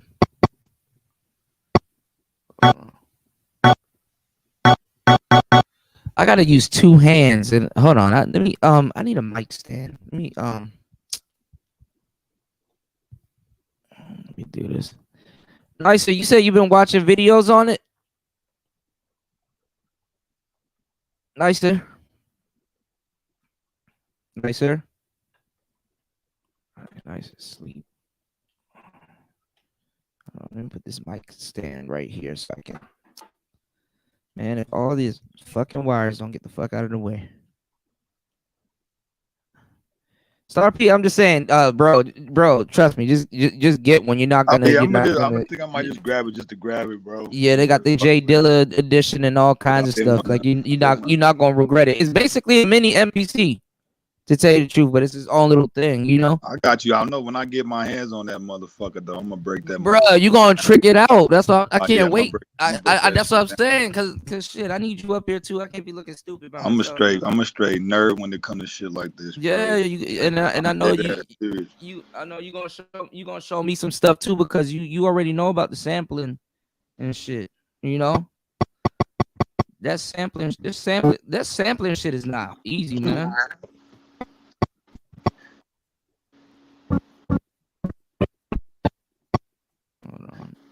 See, I'm used to looking at wave files and shit and finding little yeah, I'm already hip. Did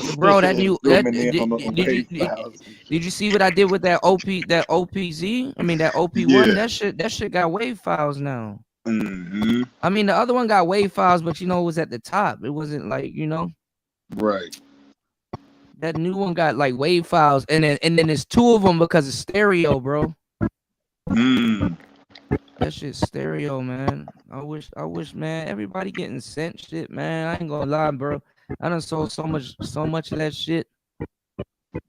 Niggas, I'm overdue for somebody to send me some gear, man. They need to, and plus, I'm gonna put you on too. So when you start doing your shows too, they start sending you some gear, bro. Why the fuck is this shit ain't working? All right, we're gonna play with number 8 then. I just got to figure out how to do with the sample and stuff like that. And see, that's why I need you to come in, because you're meticulous. You know what I'm saying? You know how to fucking normalize the shit and then match the BPMs and then start doing some tricked out shit with it. Once I figure out the mechanics, man, how that motherfucker work, bro. Well, the mechanics ain't that much, because you got these 2 knobs right here at the top right here. You got your sound, your patterns, your BPMs.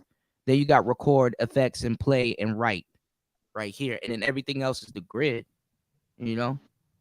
And everything's labeled out too. All you got, bro, you're going to sit down with this thing one good night at work and you're going to be like, man, I done figured that shit out. Like, how you do that shit? I'm telling you, bro, this is the producer's fidget spinner, man. You did. I'm not going to lie. If you get one of these and a stem player and an aux cable, man, you're gonna be a dangerous ass man. I just need to figure out how to play this fucking sample though. What the hell is going on? All right, fuck it. I'll just resample it. I don't give a damn. Fuck it. We'll learn at some point. All right, let's go to 10. Let me try to resample the shit in again. So we on page 10. And then once you get your own drum samples, because I know you got some drum samples and stuff laying around, you can just put them on here. I got sample some them shits. packs. Okay, hold on. Let me see. Shit.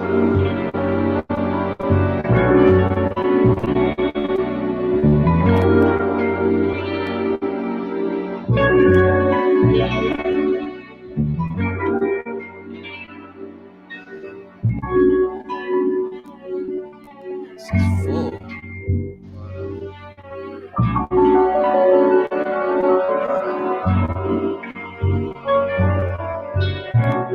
Hold on.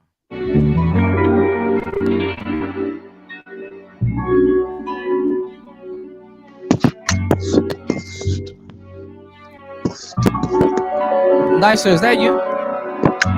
No, that's me, bro. I'm over here beatboxing.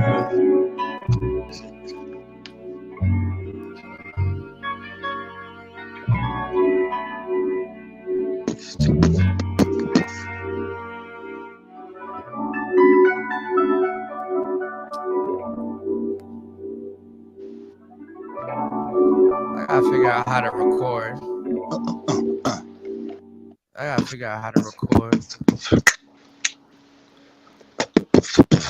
I bet you I could fucking record some beatboxing in that shit too. That shit. Oh yeah, you could be hell yeah, you could beatbox in this joint. Cause it got the what you call it, the microphone right here at the top. All right, let me try. Yeah, man.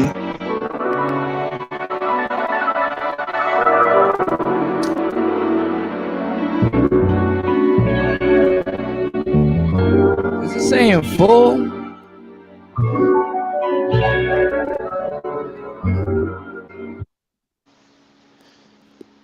See, that's going. I'm gonna run into some trouble trying to match. No, it's a way you. No, there's a way you can match the BPMs. I just don't know why this thing is acting like this. The BPMs is right here. That part that you playing right there. The BPMs is right here. The BPMs is 140. It says it right here. All right. The text. Yeah, okay, yes, it has it on there. You got to pay attention to it. And I don't know why it's in techno mode. The BPMs is right here. See that? And it seemed like that beginning part, it ain't meant to be on beat. It's kind of like, you know, like an intro. Yeah. I don't know why it's not playing it though. Oh, here it did get a couple of it. Man, I gotta figure it out. This one of those things where you just gotta sit down and just start poking buttons and be like, all right, I got it. All right, hold on. All right. Yeah, because it seemed like in order to like get a good sample, you're gonna have to find a good piece of it. You know what I'm saying? Yeah, like a good cut.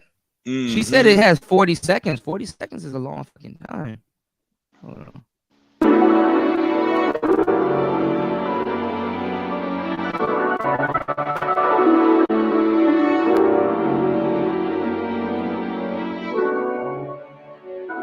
Like when it go.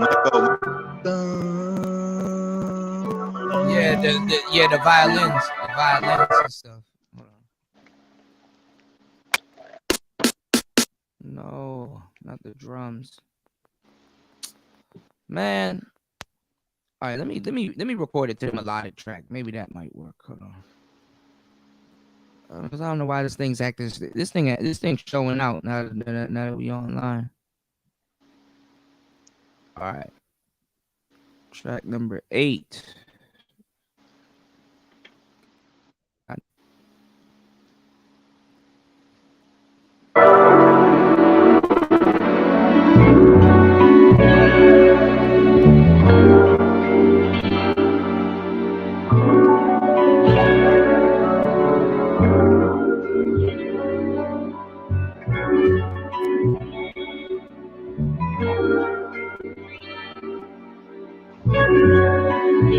Be something right there. Right. On that cut. All right, let's see if it yeah. All right, let's see if it did it. Nothing. Let me fucking Google how to record this motherfucker. Because this is the type of shit that get on my nerves. Hold on. PO. But see, you gonna want the other ones too, bro. Hold on. So the other ones got different features and shit then, huh? Yeah. So they got one I was showing y'all earlier. They got one with the Office where it got nothing but like Office sounds, which are actually usable. They got the Tonic. They got one called the Speak. They got one called the Rhythm. They got the Mega Man joint. I think the joint that you might want is the Street Fighter joint, which is the PO 133, which should be a sampler also, but it got Street Fighter noises and stuff like that. Here go Ricky Tinez with his crazy ass. How do you sample on a PO33? What the fuck? Just tell me how to sample. I want to watch no fucking video. I got this one beat I made you, bro. I used to play a lot of fucking Third Strike, Street Fighter 3 Third Strike. And sampling 1 bar would get you 16th note chops for ultra fine detail. And sampling 4 bars would give you quarter note division, which works for simple beats. Tip 2, wait after trimming. So you have a drum loop that you want to sample, chop, and resequence. Trimming the sample will likely be necessary as the KO's auto chop isn't accurate. I didn't ask you about this, God. You'll need to adjust the start and end points of the sample slices. The trick is to pause after adjusting the trim point and wait for the screen to clear. It will show you the trim points while you're adjusting it, but wait for the screen to clear before you move on. This will save your trim points. Sample. No knockouts. Everyone's favorite micro sampler. It slices. It dices. Okay, yeah, you get it. In this video, we're going to show you some quick tips and tricks for sampling on the KO's drum section. Hopefully you saw my video. By the way, it's playing through the pocket operator. So this thing is a bit of a mixer also. Like this right here on the phone, this is playing through the actual pocket operator. So got you. The KO's melodic sampler and how it works. Letting you know how clean it'll catch the sample, when it works. If you haven't, be sure to check that out. The drum section is quite different. This section will take whatever sample you record and automatically chop it. This is a really cool feature, but it takes some practice to get it to behave predictably. Before we deep dive into some tips and tricks, there's a few facts to keep in mind. Fact 1. The KO's drum section wants to chop your samples up into 16 steps, no matter how long or short your sample is. Fact 2. The KO chops samples based on transients of the sample. If you're not familiar with this term, a transient is not just a person on the move, but more relevant, it's the peak of the sound wave, typically at the beginning of the sound. It looks like this. Fact 3. The KO has a limited sample time, about 23 seconds. Okay, now for some tips and tricks to help you sample on the KO. Tip 1. Sample 2 bars at a time. Since the KO automatically slices and chops your sample into 16 steps, 2 bars divided by 16 steps gives you 8th notes, which are common in drum patterns. Sampling 1 bar would get you 16th note chops for ultra-fine detail, and sampling 4 bars would give you quarter note division, which works for simple beats. Tip 2. Wait after trimming. So you have a drum loop that you want to sample, chop, and resequence. Trimming the sample will likely be necessary as the KO's auto chop isn't accurate. You will need to adjust the start and end points of the sample slices. The trick is to pause after adjusting the trim point and wait for the screen to clear. It will show you the trim points. So you have a drum loop that you want to... That didn't tell me anything. I asked the thing how to fucking sample. What's going on, Antisocial Socialite Podcast? How you doing, love? I asked it how to sample, and it just said, "Do you want to trim it?" I need to sample it first. God damn. Well, I think what he was saying is, in order to get it accurate, you have to trim it to a certain point. Yeah, but I don't know what the Sampling 1 bar would get you 16th note chops. All right, let's see. Ultra-fine detail. And sampling 4 bars would give you quarter note division, which works for simple beats. Tip 2. Wait after trimming. So you have a drum loop that you want to sample, chop, and resequence. Trimming the sample will likely be necessary as the KO's auto chop isn't accurate. You will need to adjust the start and end points of the sample slices. The trick is to pause after adjusting the trim point and wait for the screen to clear. It will show you the trim points while you're adjusting it, but wait for the screen to clear before you move on. This one of them shits you have to play with before you go to sleep type shit. Tip 3. Okay, limit the number of samples. If you limit the number of drum samples, it's much more I need you to look, Star P, me, you and Nicer gotta get one of these so we can just fuck around and just teach each other. Because like, I know what he said. I know what he's saying though. He basically saying every time you're trimming it, wait for the screen to clear so you can see where it trimmed the sample at. Basically, yeah, you know what I'm saying? Yeah. Because he said it chops it up in the transients and it's not perfect. So let's see. And in terms of sample time, workflow, and organization, I like to load 4 samples into each drum sound. It's much easier to trim and saves a lot of sample time. Trim the 4th button to the end of the range. Buttons 5 through 16 will still chop the sound. I just ignore those and only use buttons 1 through 4 when doing this trick. Tip 4. Group sample types per slot. I find it convenient in my workflow to keep similar samples together. So I like 4 kicks in the first sound slot, 4 snares in the second, hi-hats in the third, etc. Tip 5. Delete stock samples. If you want to maximize your sample time, delete all stock samples out of the KO. You do this by holding sound and selecting the sound slot you want to delete. Then press and hold record, then sound at the same time to delete the sample. This will get you the full 40 seconds of sample time. And don't worry about deleting the samples permanently. You can always do a factory reset and the samples are back. So that's it for our tips and tricks on the drum sampler section. If you like this video, please give us a thumbs up, subscribe for more tasty treats. Also, let us know in the comments section what other videos you might find helpful. Thanks for watching.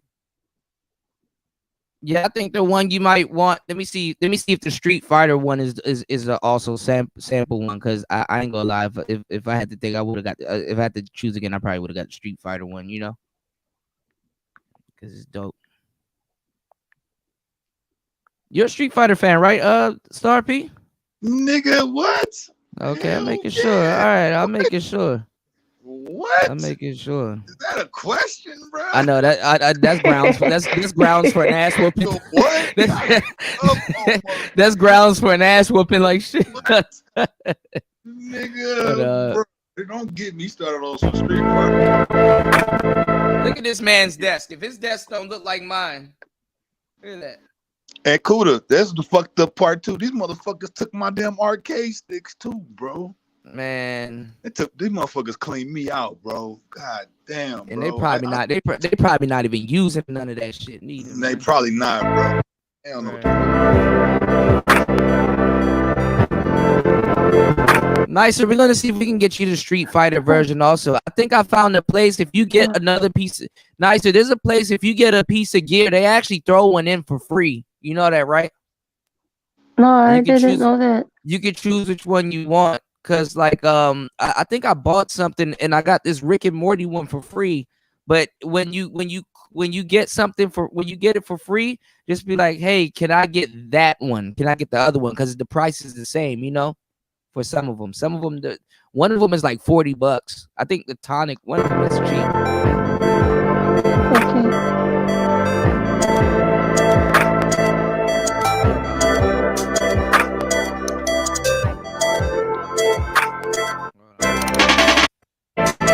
I like that.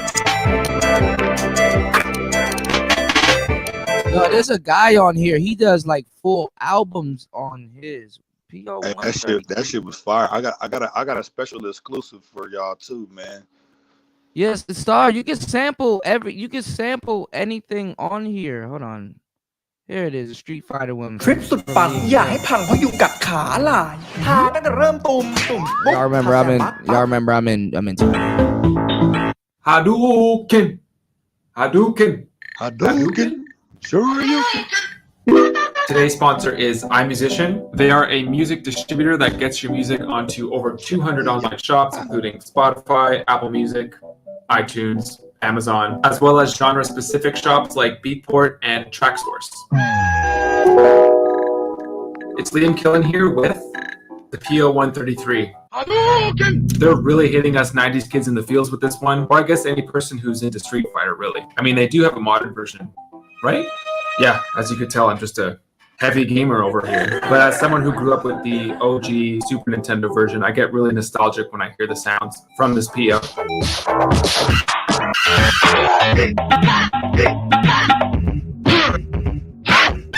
Oh yeah, they got the ass whipping sounds on it too, Star. It really does just bring you right back. This video will help you determine whether or not they got the ass whipping sounds on there also.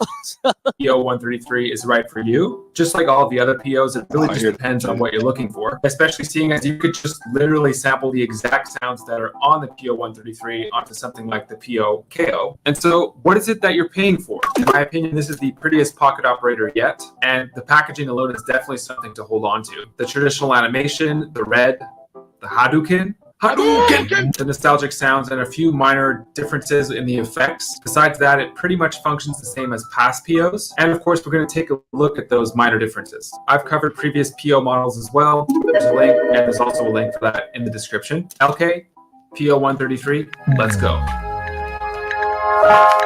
So here we are, the PO133 is upon us. We'll start by taking a quick look at the layout, so starting with melody sounds.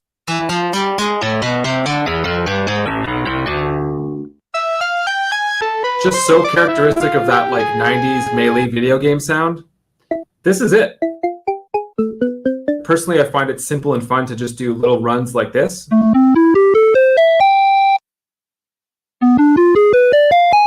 Let's try that in a pattern.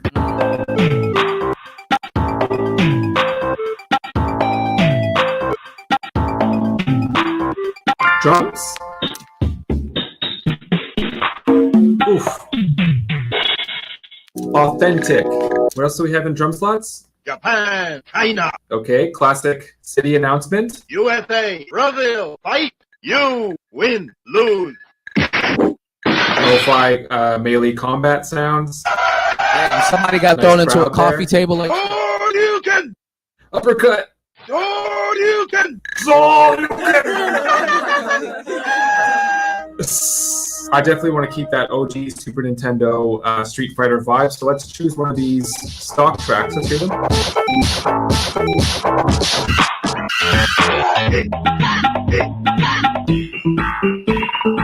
That's the one. First off, let's see what melodic and drum sounds are actually being used in this stock pattern. So sounds, first one, right mode, and the sequence is shown right there. Let's head to sound 2. Nothing's being used. Sound 3, this is all being used.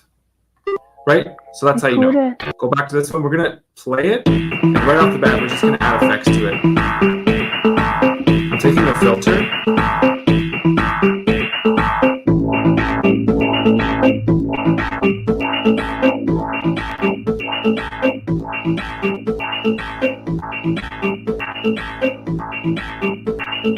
Let's head down to the drums, and we're just going to straight up change this whole pattern.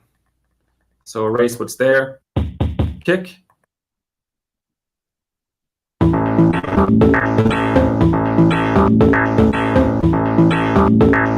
Hi-hat?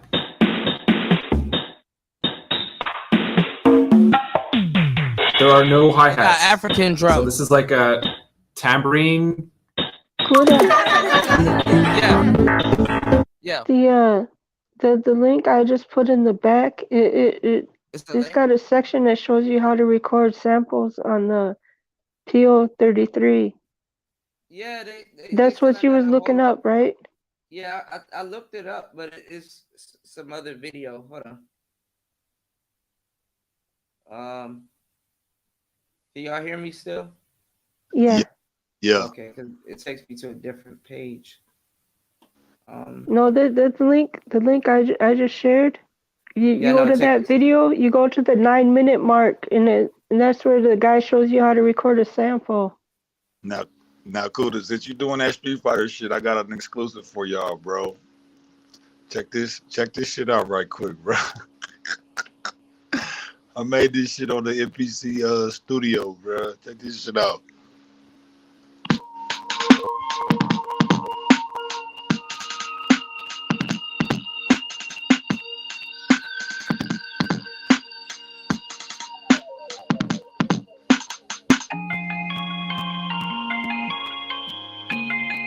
All right, I'm back. My bad, y'all. They got a Mega Man 1 too, Star P.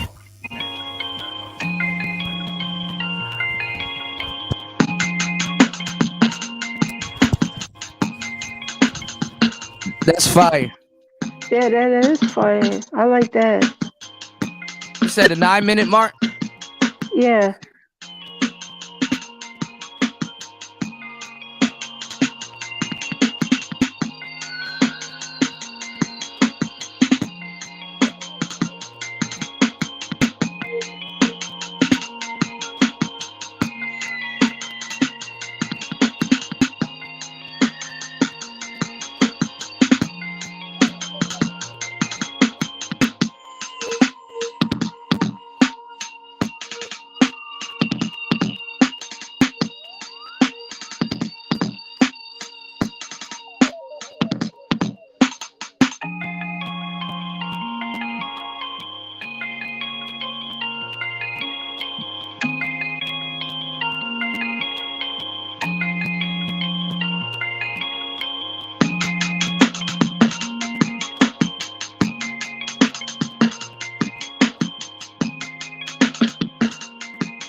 Oh, see, I like that part right there, Star P. That almost sounds like a hawk or eagle was about to, when they like screech when they're about to swoop in like on a their crow. prey. Yeah, it sounds like a crow. Yeah. Check this second part. Check this second part out right quick. Check this out. Watch this shit.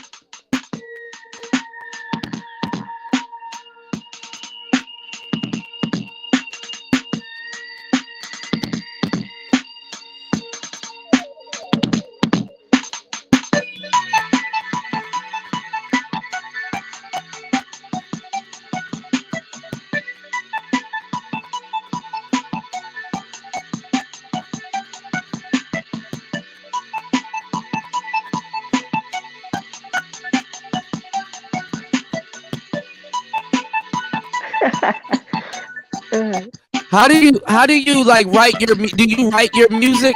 Because this kind of sounds like a like kind of like I don't know I forgot the name of the group. How do you write your music, Star P? You say what, bro? Hold on. You say what? How do you map out your beats? Like, do you write it? Do you kind of like semi like rap it out and then kind of like just put an instrument there, or? Man, it's. I don't want you to give me give away your secrets now.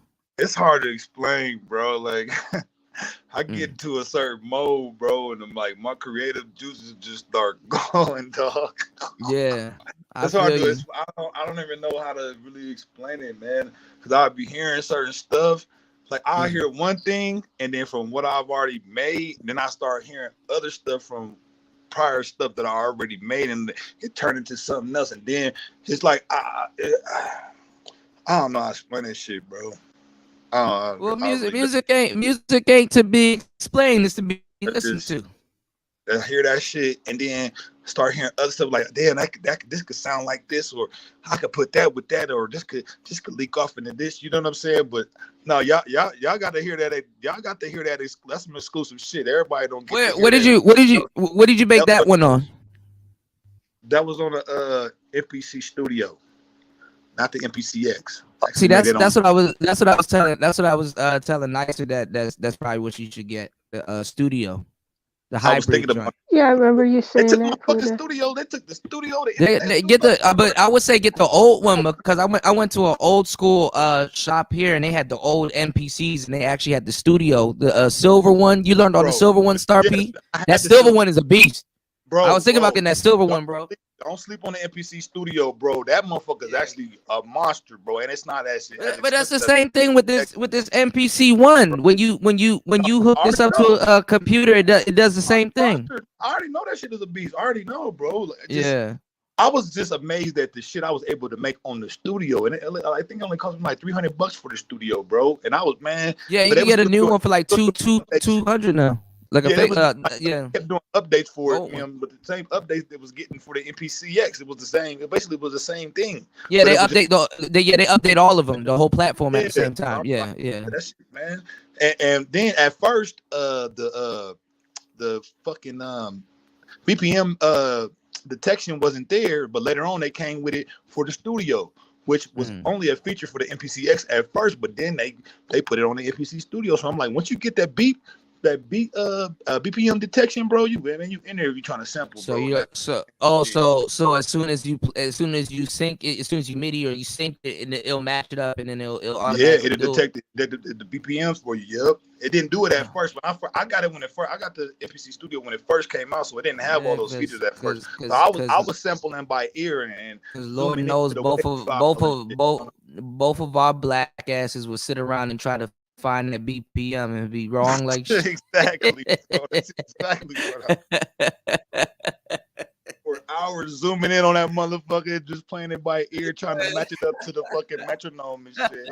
Hell yeah. Trying to get it as close as possible. You know what I'm saying? Let's see if we can do it. But see, all of them are different though, Star P, because look at this one. I gotta get the batteries for this one, but I got the Rick and Morty one right here.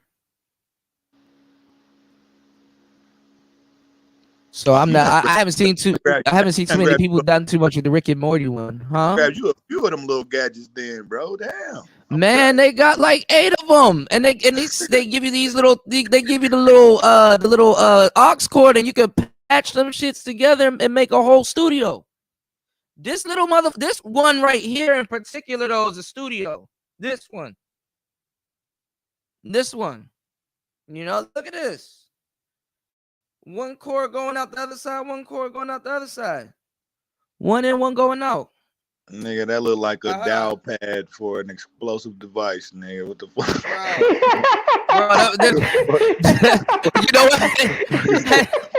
I had to put that shit in my bag at the airport. I'm like, this is not a bomb. It's a calculator. You know. All right, hold on, y'all. All right, let's see what this says. Hold on. Let's go. I've been dying to tell the world about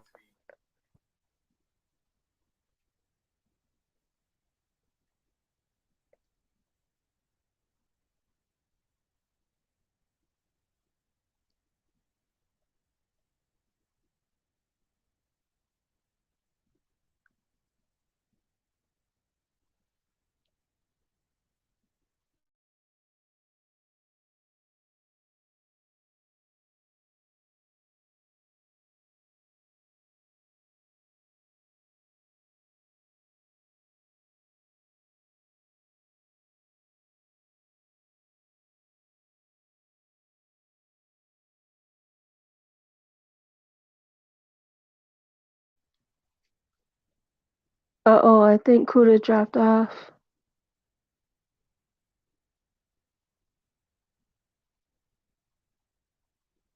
You still there, Starfy? All right, I'm back. Can y'all hear me? Oh yeah, we can hear you. All right, this is gay. All right, hold on, y'all. All right, let's go. The testing team. Yep, I've actually had both PO33 Knockout and PO35 Speak for months, and I've had a lot of fun with them. What's even more awesome regarding the factory patents in PO33 Knockout, well, 5 of them were made by yours truly.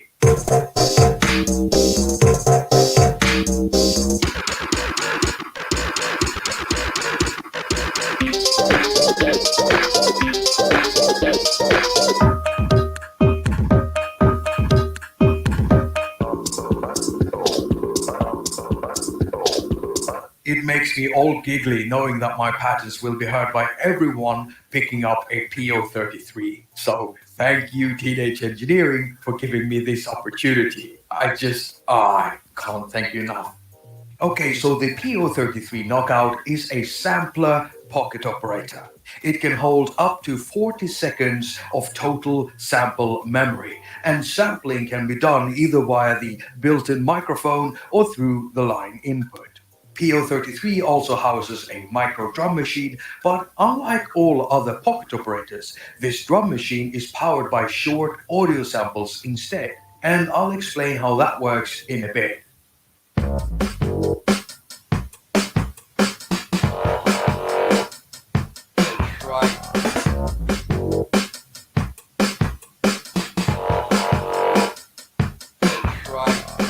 No P controls semitones. No P controls value, that's right.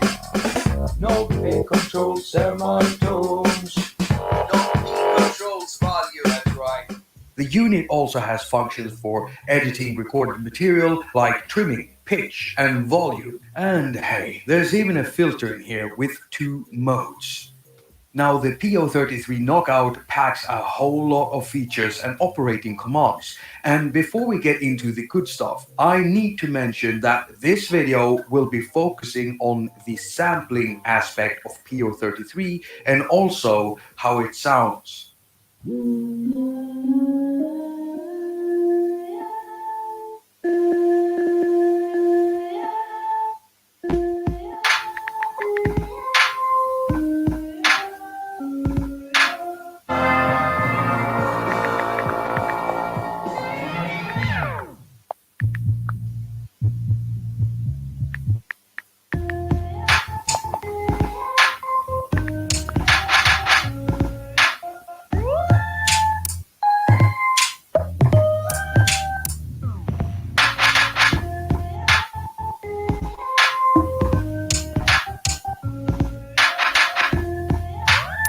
Yeah, you see that, Kuda? It's got that scratching feature with it too.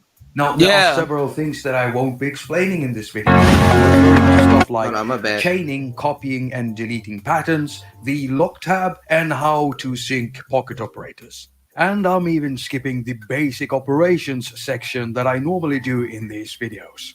But don't worry, because these features all work the same way on both PO33 Knockout and PO35 Speak. And if you need a walkthrough of those things, then I can tell you that I've also published an extremely thorough video featuring the PO35 Speak.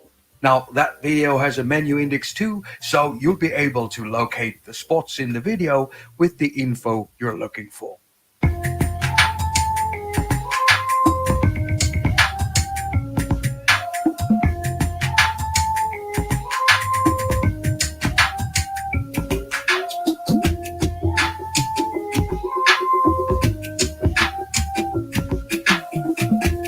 And it has a low pass and a high pass filter nicer, so you can get like that Drake underwater sound. Right. So we're going to dive in and start by having a look at the slot structure.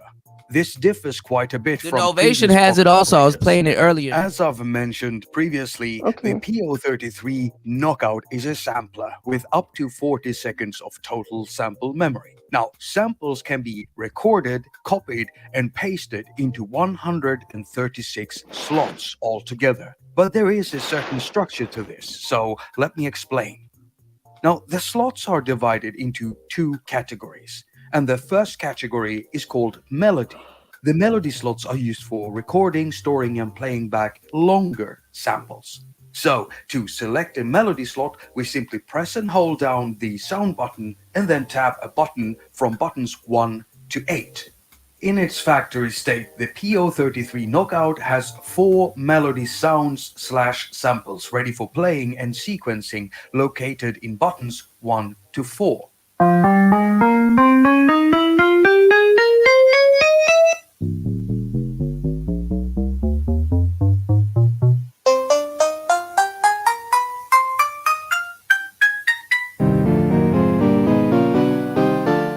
That's actually why I got it. That sound right there to make some house music. Factory melody sounds are a bit special, actually. I found out about this during my visit to Teenage Engineering headquarters, where I interviewed Jonathan here about the development of the PO33 Knockout. Yep, this is the guy who made Knockout work the way it does. And so I'll let Jonathan explain what the factory melody sounds really are. 4 first samples aren't really samples, so those are like sound designed by me, but the drum samples are designed by Tobias and Grant. Since you asked about most difficult thing, that was one thing that's related to memory, that we wanted the sounds to be, because all POs have this factory reset thing, so it should just have all your sounds and all your samples, all your patterns back. For all the samples, we had like 4 seconds, I think.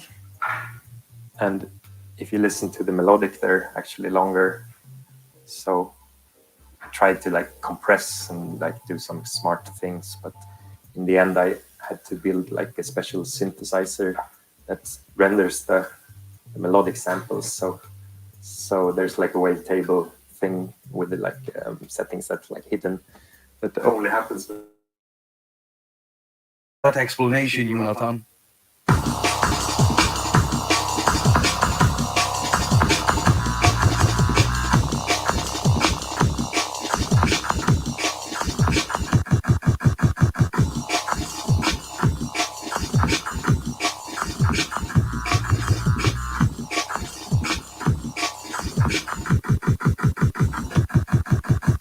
Okay, so the next category of slots are the drum slots, and these are different from the melody slots.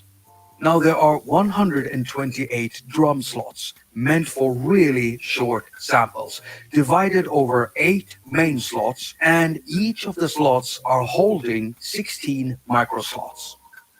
So in its factory state, PO33 Knockout comes packed with 64 drum sounds divided into 4 drum slots. So you select them from buttons 9 to 12, each of them holding 16 drum sounds.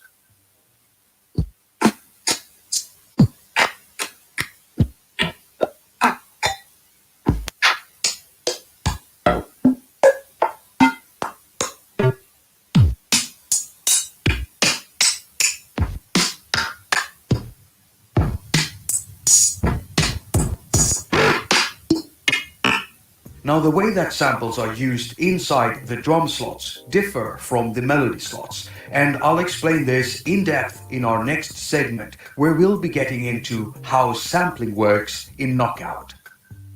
It is time to start sampling stuff, and sampling into a melody slot is extremely straightforward. Now to actually record something, we start by holding down the recording button, and then we simply need to press and hold one of the buttons from 1 to 8. But before we do that, check the screen here. As soon as we press the recording button down, Knockout starts monitoring the incoming audio from either the built-in microphone or the line input, and we also get a visual representation of it on the screen. And watch this, it's a clipping message. When we see this, it means that the incoming audio signal is too loud. So if we record now, we're going to end up with a distorted sample.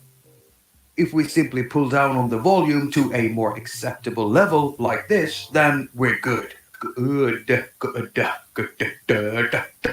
Oh, and when we've got headphones plugged in, we'll be able to hear the incoming audio too. Now remember, we've got a total memory of 40 seconds to work with, and that includes all slots, so we better make the most of it. Now I'm going to sample a bass sound that I made with Waldorf Nave for iPad, and even though I'm pressing down both the recording button and slot button, Knockout won't start recording until it can detect audio coming in.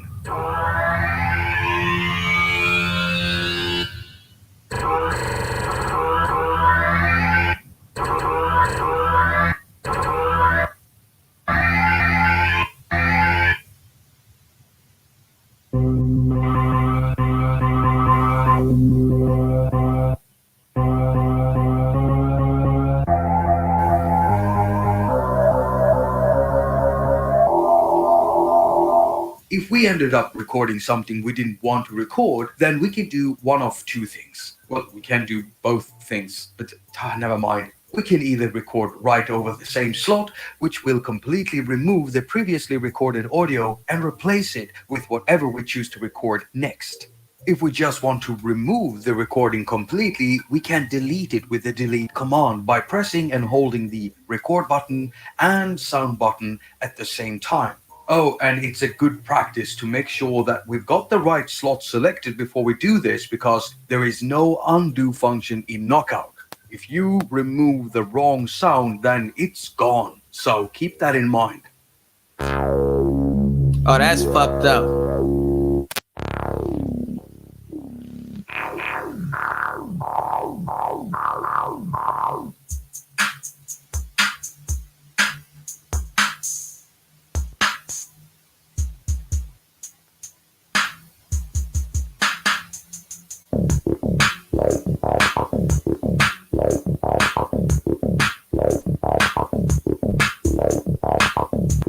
But then there are times when we want to copy our recorded sounds instead. And to do that, we first select the sound that we want to copy. So sound and then the slot that we want to copy. Now to paste this into another slot, we need to press and hold right and sound and whatever slot button we want to paste the sound into. Now this will be different depending on the type of slot, drum or melody that we want to copy from and paste into. But before we get into that, I have to explain how this sampling works in the drum section. Okay, so recording and deleting stuff in the drum section is done in the same way as it's done in the melody section. However, in the drum section, the recorded material will be analyzed for transients and then cut up into slices and placed out in the 16 microslots automatically.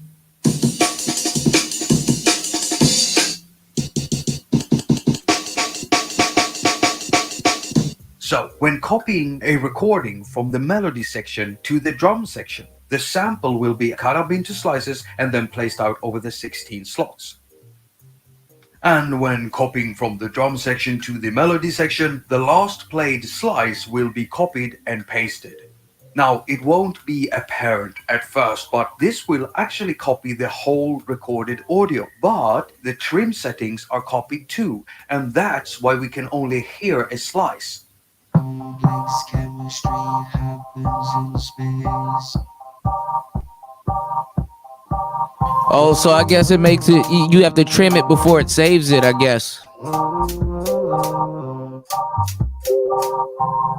Complex chemistry happens in space.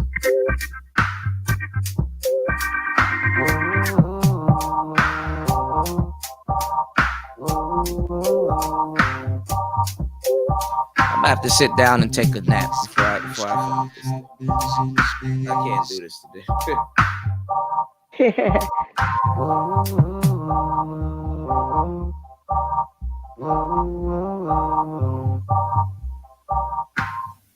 Now there's a bunch of edits that can be done with It's the a groove box, sample, though. and This that's is a what we'll budget be groove having a look box. at next. I was gonna say, There are 3 editing options inside Knockout. So we simply tap the FX button repeatedly to cycle through the 3 different editing options. So with the try mode, meaning trim chosen, we can edit the start point of the sample playback with knob A.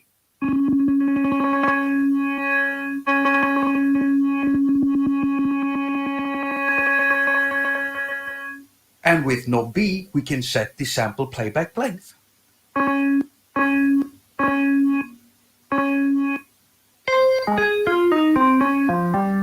Tapping the FX button again gives us access to the tone mode. And here we can control the sample pitch with knob A, and knob B gives us control over the sample volume. Did you peep that right there, Tapping Kuda, what he the just FX did, button bro? a third time activates the last mode, which is the filter. Knob A lets us scroll through the 2 filter modes, including a filter bypass. So by tweaking the knob counterclockwise, we're entering the low pass mode. By tweaking it clockwise, we're entering the high pass mode. Now, knob B gives us control over the resonance. Now I want to point out that the filter in a drum slot will affect all of the sounds inside the micro slots.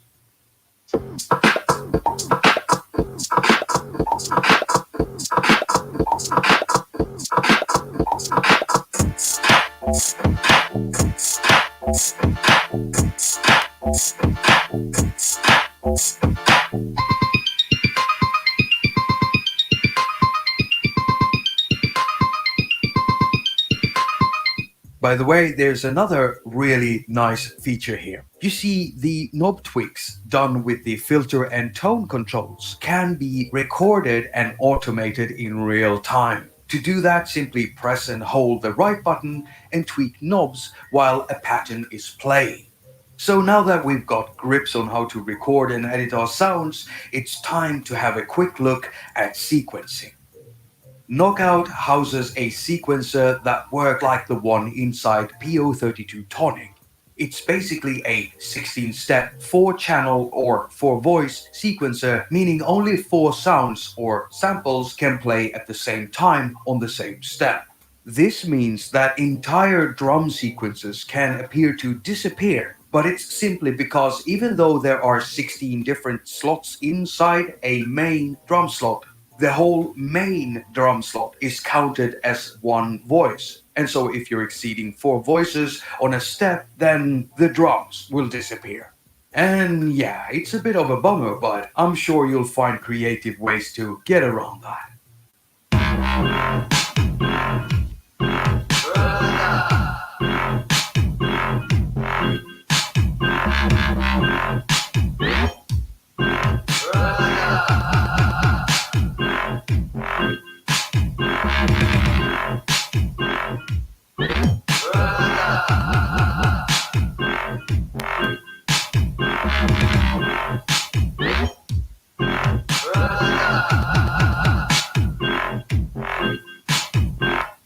Now there are 2 ways of recording and making patterns and beats on a pocket operator. You can either record notes in real time or input notes step by step as you would do with any step sequencer. To input notes in step sequencer mode, we have to set Knockout to edit mode. And we'll also have to make sure that Knockout isn't playing. Next, we select a sound, and since we're in editing mode, we just need to tap in our notes by using buttons 1 to 16. This is done in the same way for both the melody and drum section. However, with the melody sounds, we also get to set the length of each note by holding down a button and then tweaking knob B. And as you can see, the note length is indicated by lit LEDs. Now there is another feature in here, only available to the drum section. I'm talking about the re-triggering mode, which will allow us to create flamming drums and drum rolls. To add drum triggers, we press and hold down a step and then tap the BPM button. By tapping it repeatedly, we get to go through the different amounts of re-triggers. Oh, Star, you gonna like that.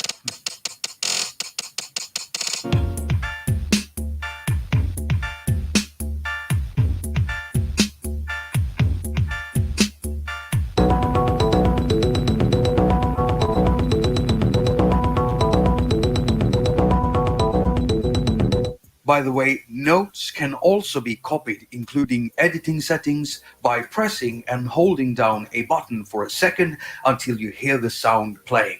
Then simply paste the sound in by tapping in notes into the sequencer.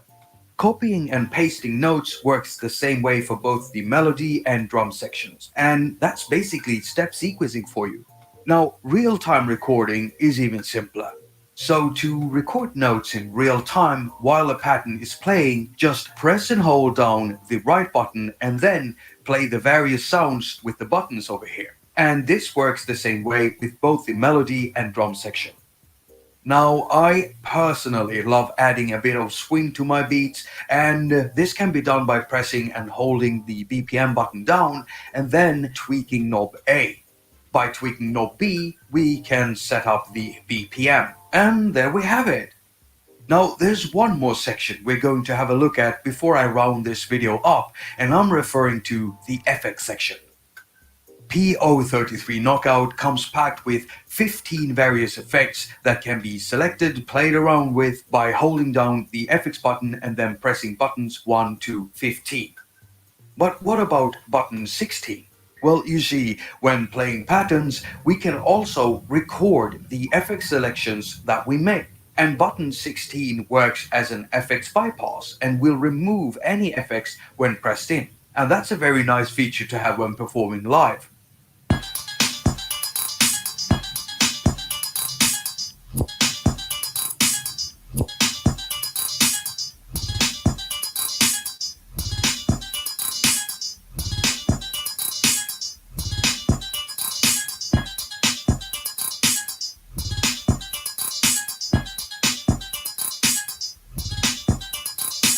Now, if we want to remove the FX sequence completely, then we'll simply have to do a new recording session, recording the bypass function and removing the FX at the same time. And that is pretty much what the FX section is all about.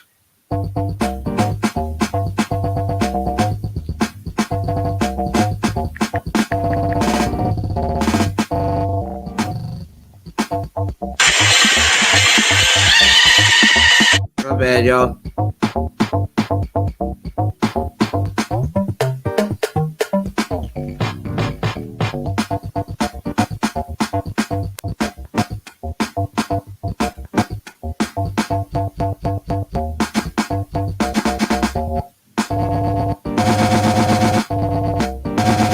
Yeah, I'm gonna have to sit down on the bed before I go to sleep and figure this shit out.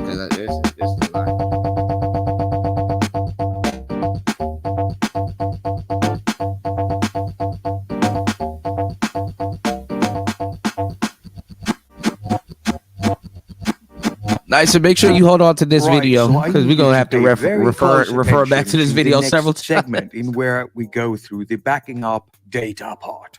PO32 tonic, PO33 knockout, Nice, are you and there? PO35 speak. They can all do data dumps. That means we can back up all of our patterns, all of our sounds, everything we've done inside the pocket operators by dumping out the data in audio form. But this works a bit differently between all three units, actually. First of all, unlike PO33 tonic, that can back up data through its internal speakers, meaning it can play out the data that way and also receive the data through the built-in microphone. This cannot be done on PO33 knockout or PO35 speak. Now, you cannot use the microphone or the internal speakers to back up or restore any type of data. And again, I'm talking about data dumps made specifically with PO33 knockout and PO35 speak. In the case with these two, to back up data, you always have to use the line output. It has to be a stereo cable, and the audio quality needs to be at least 44 kilohertz in 16-bit. And when you want to restore that data, then you have to send the data in through the line input.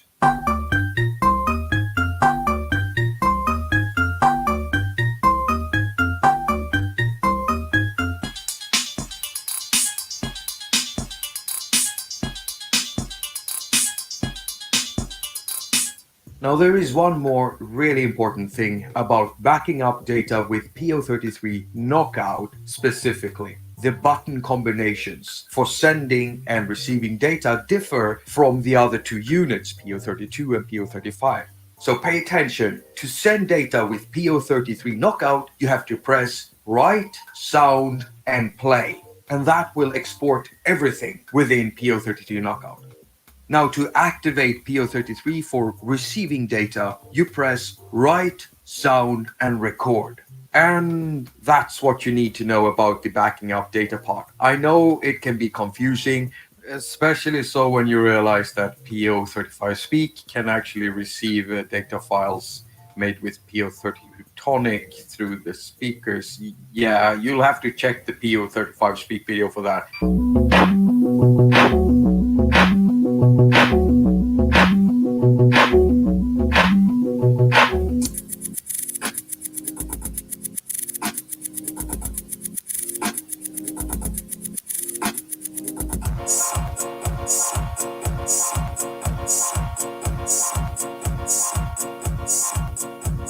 Now, I do recommend that you go and check out the PO33 knockout over at teenageengineering.com. Link down in the description, of course.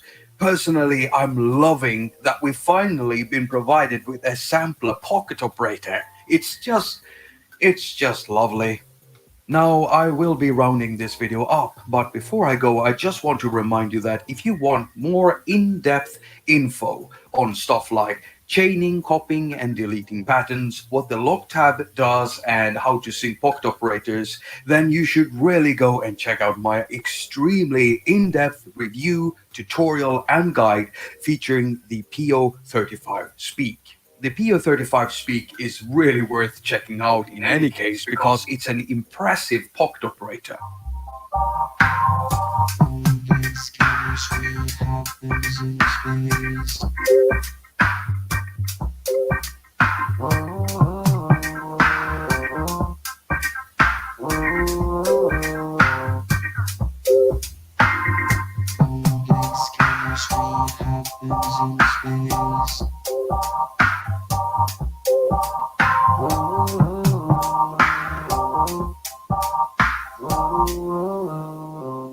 Thank you so much for watching. Comment down in the comment section if you've got any questions, or why not tell all of us reading the comments down there which of the pocket operators you own or like the most and why. The why is always the most interesting aspect of any opinion, at least to me.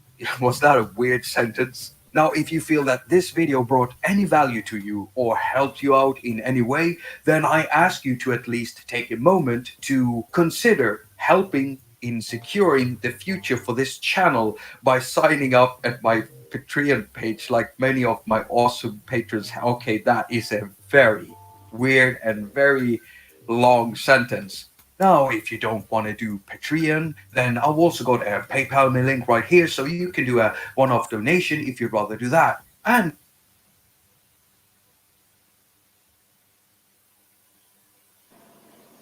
All right, I had to step away for a moment, but I'm back.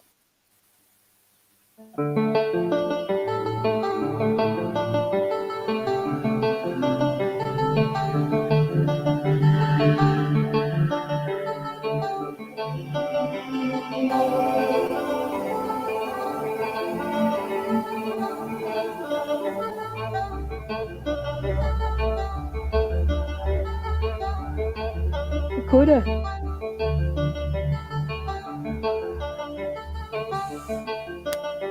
Yo. Yeah, you said what we're doing something here earlier. today, I didn't that's, catch it because you're I was hearing the away. sound of Gaz over in the other I forgot. corner, in the Bristol corner. Yes, I'm in. So you got to hold on to that yes, video. That's where I am. Today we're looking at. Oh, okay. I will.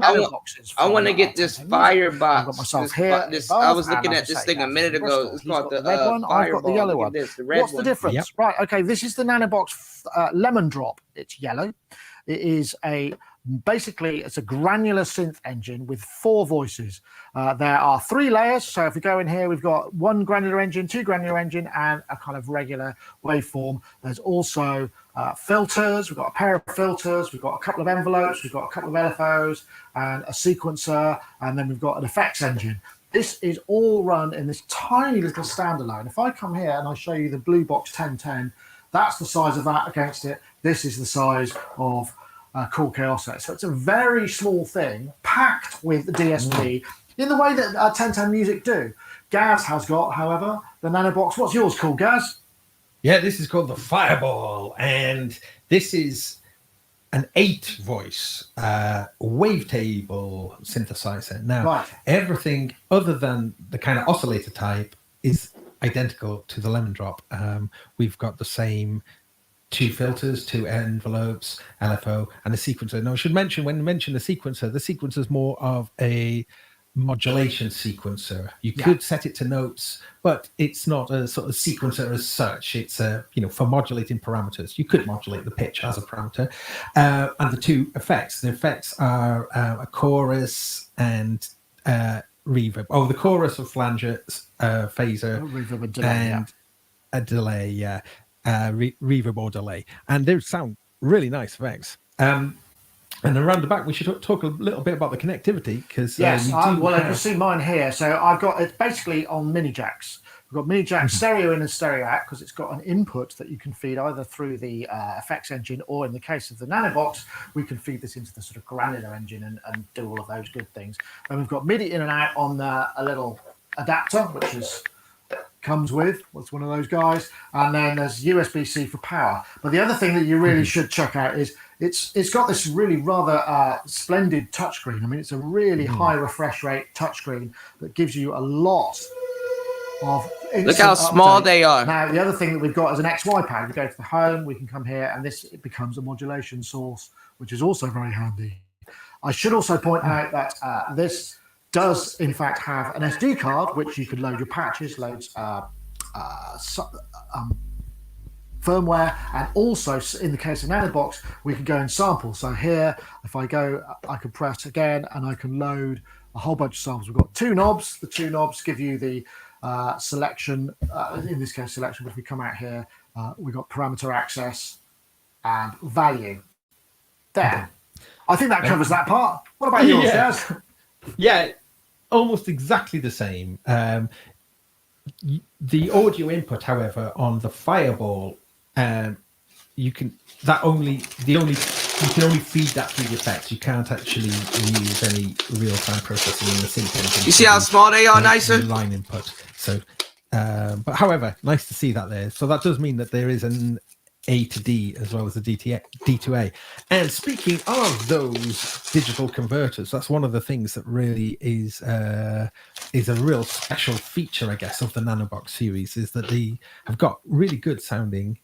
Yes, I mean, you really do kind of think, oh my, that's it's right, interesting because the thing is so small, you don't expect it to sound as big as it does, and they put decent, like I say, decent quality components in it, and also power. It doesn't have batteries; you power it off USB. Unfortunately, the USB is for power only. There's no audio or MIDI interface, which I think would have been a real killer. They're talking too much. I know, right? Look how small this thing is, Starfree. Yeah. Next up, let's take a look at the oscillators, because that's where the Lemon Drop and the a whole wavetable synthesizer. Start by pressing the wavetable here, and you can see a representation of it. And if we play it, sounds kind of boring, which wavetables usually do before you start adding modulations and effects on them. This synth is not groundbreaking in terms of being a wavetable synthesizer. You can select I used to have one, Arturia, from a list. You can also import your own. Pro. There's a couple of wavetables here. I would have liked to see more, but there's enough here to get you going. So you just select something from the list. And then we have the position. Bro, like if I had any of this stuff, bro. And that's how you make wavetable synthesis. And you mix it in with that MPC shit. So by pressing right, we can add an LFO here.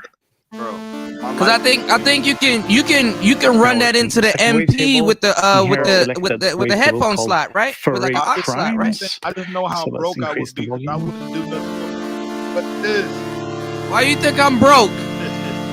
Let's modulate the second wavetable's position. Hey, let me let y'all hear the sample real quick that I did real quick. Check this out. It's about to surprise y'all. Check this out.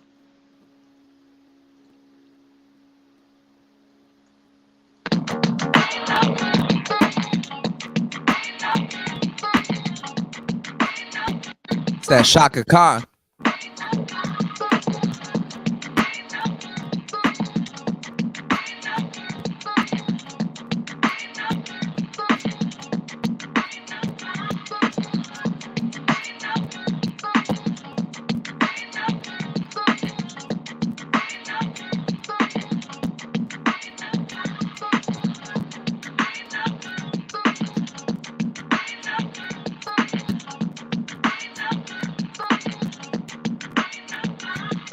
See, the reason why it was able to get that matched up is when they brought out that BPM match. That boom boom boom boom.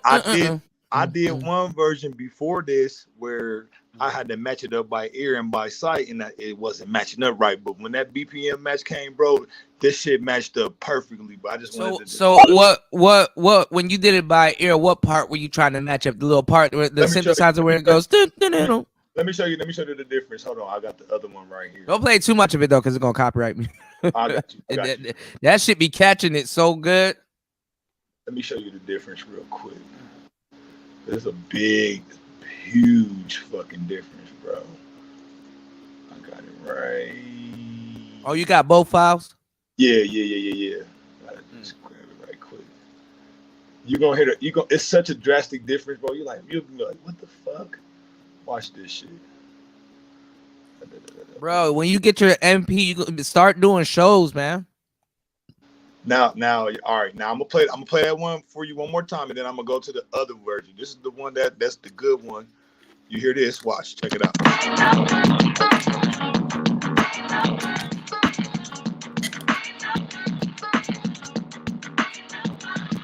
Okay, now you see how that's on point. Mm-hmm. Now check this one. This is the one I had to do by eye and by ear. Check this one out.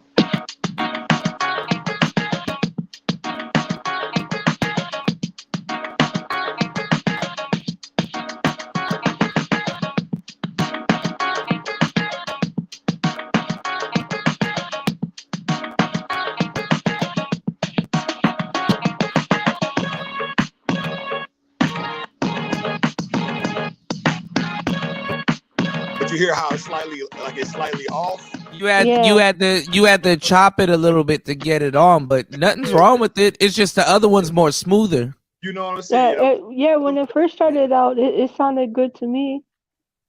No, the first one is but he had to chop it to get it on beat. It was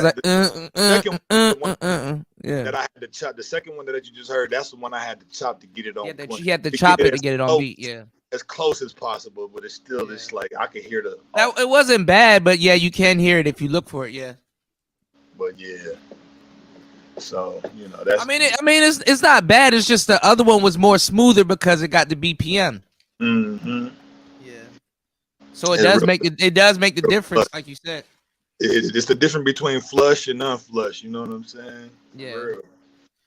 Like in skateboard when you do the move but you barely catch it, they call it sketchy. Yeah.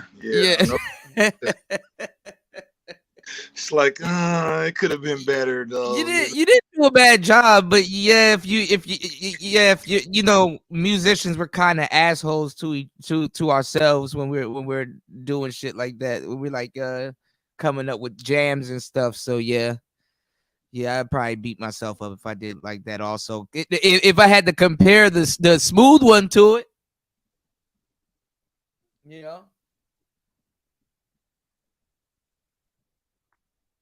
Yeah, but when you it blanked me out. My bad. I was saying, as producers, yeah, we are kind of assholes to each other when we're like, damn, I could have did it a little bit better. And then the thing is that like what will mess you up is if you had to compare the smooth one to it. You know what I'm saying? For real, bro. It's such a drastic. Like, but you did a good job, though. You did a good job. It wasn't bad. But if you had to compare the smooth one to it, yeah, you would beat yourself up over it. Yeah. When you got an ear for things, man, you be like, oh, fuck that shit. I could have did it a little bit better. Yeah. Yeah.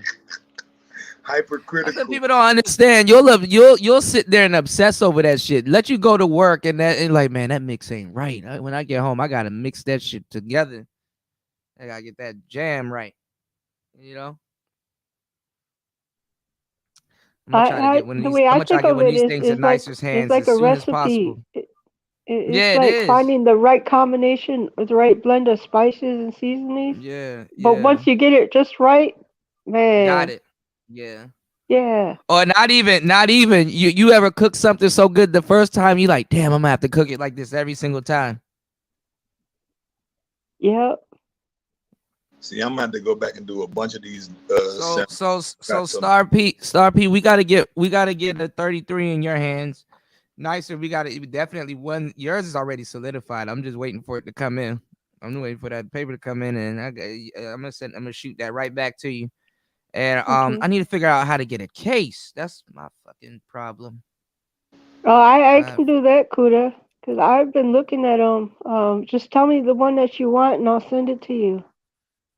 All right. If anything, you're gonna have to be my synth dealer. If anything, if I have to start buying stuff, we'll try to figure it out and see how it's gonna work. Cause I don't know how customs work here. You know. So Yeah. I'll do a little bit of homework and stuff like that. But there's the guy on Instagram, Nicer. He sent. I got his email. He sends out an email. And hold on, Star P. I want you to look at these cases, bro. I think I showed them to you. Did I show you those cases? I seen a couple of them. Yeah. The MP3 one, the MPC one. Did you see that one? I don't know if I seen that one, but you did show me the some of the cases that fit right around the pocket operator thing. Yeah.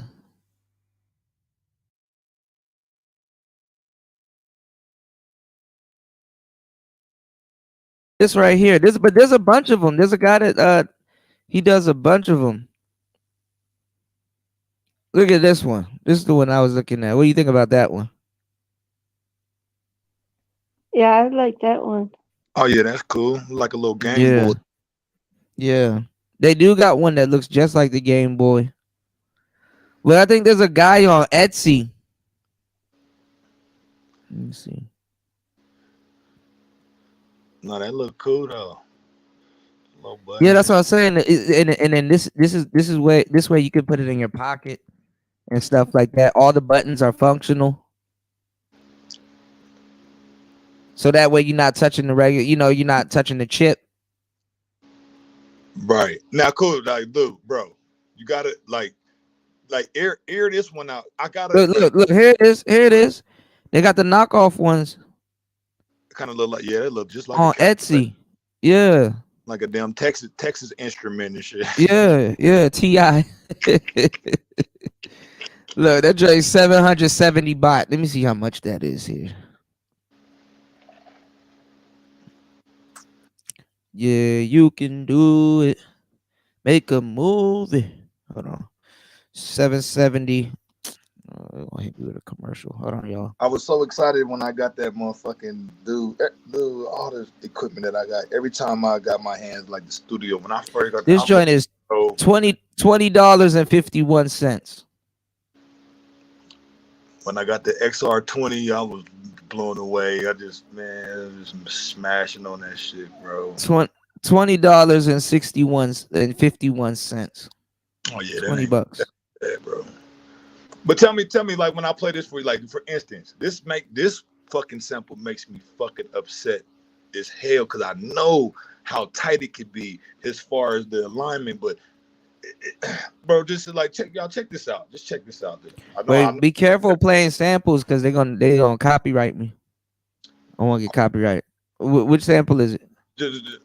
It's not really a recognizable one, but check this out. Watch.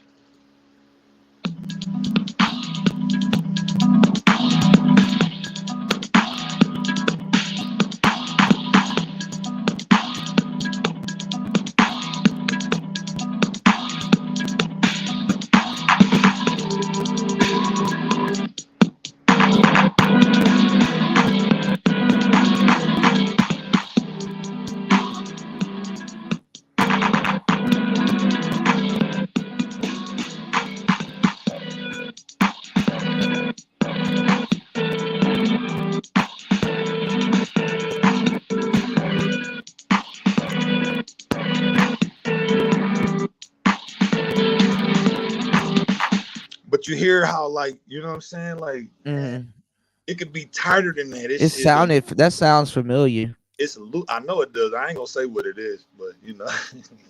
What end of song? What end of the song that is? Then it's somebody's song. I know. I heard it in the background towards the end. I heard that. Hey, bro, I got so much looks. What sample was that?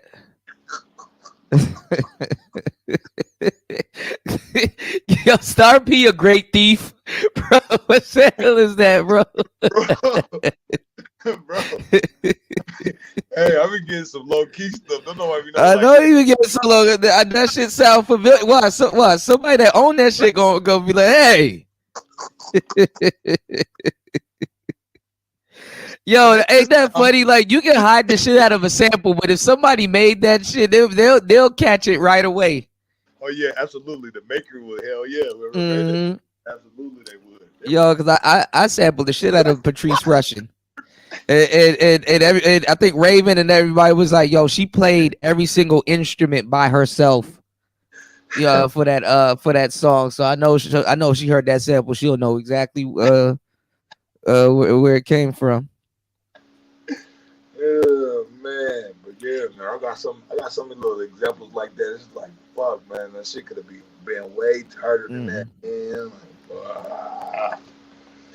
Nicer going jump into sampling too. What's going on, NYC song, man?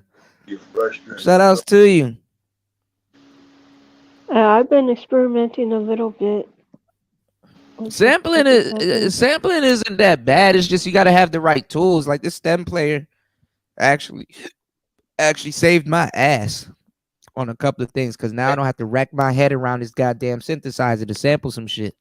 And see, when I was doing the sampling thing, the reason why it was so addictive because it was so challenging. That shit is challenging as fuck if you ain't got the BPM detection. You know what I'm saying? Yeah. Challenge, bro. I mean, ain't nothing wrong with playing it by ear, but it's just that when you can't get it, it's gonna get frustrating. Or when you're close and you gotta dial it back and you can't use the swing, bro, or the quantizing don't work. Bro, I did one sample of a James Brown Man's World sample, bro. The first version that I did was so fire, but I ain't putting no metronome in there, so I was doing it all just trying to catch it the best way I could. Sometimes it works like that. Man, some of my best beats, I'm not gonna lie, some of my best beats, I don't even know what BPMs they be at. I just guess they usually be at 120. I don't even set the BPMs. I just start making the beat sometimes. Just like, tell you the truth.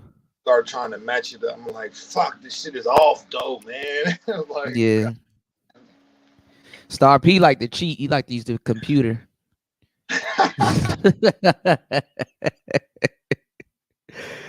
Like, no, man. These new producers, they're becoming more trash nowadays, man. Everything is sounding the same. They're all using the same drum loop kits to get that Brooklyn drill beat, and they just slow it up or tone it down and then add some extra bullshit to it and produce it like they like come on, bro. I don't like all that same sounding shit. That shit, I don't like that shit, bro. Well, you see how I did it. I took the fucking hard route. I gotta sit up there and turn knobs and shit. I'm not knocking cats for getting a yeah. bread about. But let me ask you a question.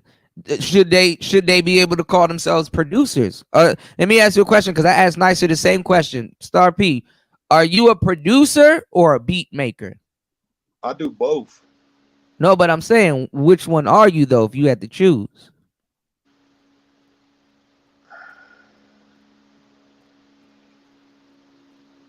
that's a difficult question. I mean, I don't know. No, because sometimes you beat make, but don't. What you say you produce? I would say beat making would be more of the hobby side, and then production would be more on the more professional, side. You know what I'm saying? If I'm just making beats, it's more so I'm having fun just making beats, but like production. So why don't you just say you're a producer, and when you're having fun making beats, that's just sound design. I hear that. Cause that's sound design. I hear that. You know.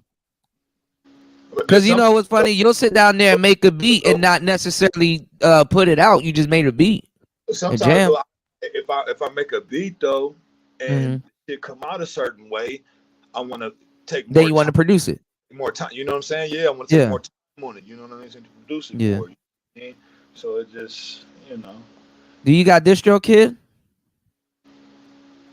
I don't even know what that is, bro. It's a thing. It's like $15 a year, and they put your joint on Spotify, iTunes, Apple Music, YouTube Music. Multiple platforms and shit. No, I don't You just gotta get the Star P. You Star P. You just gotta get them samples. Samples.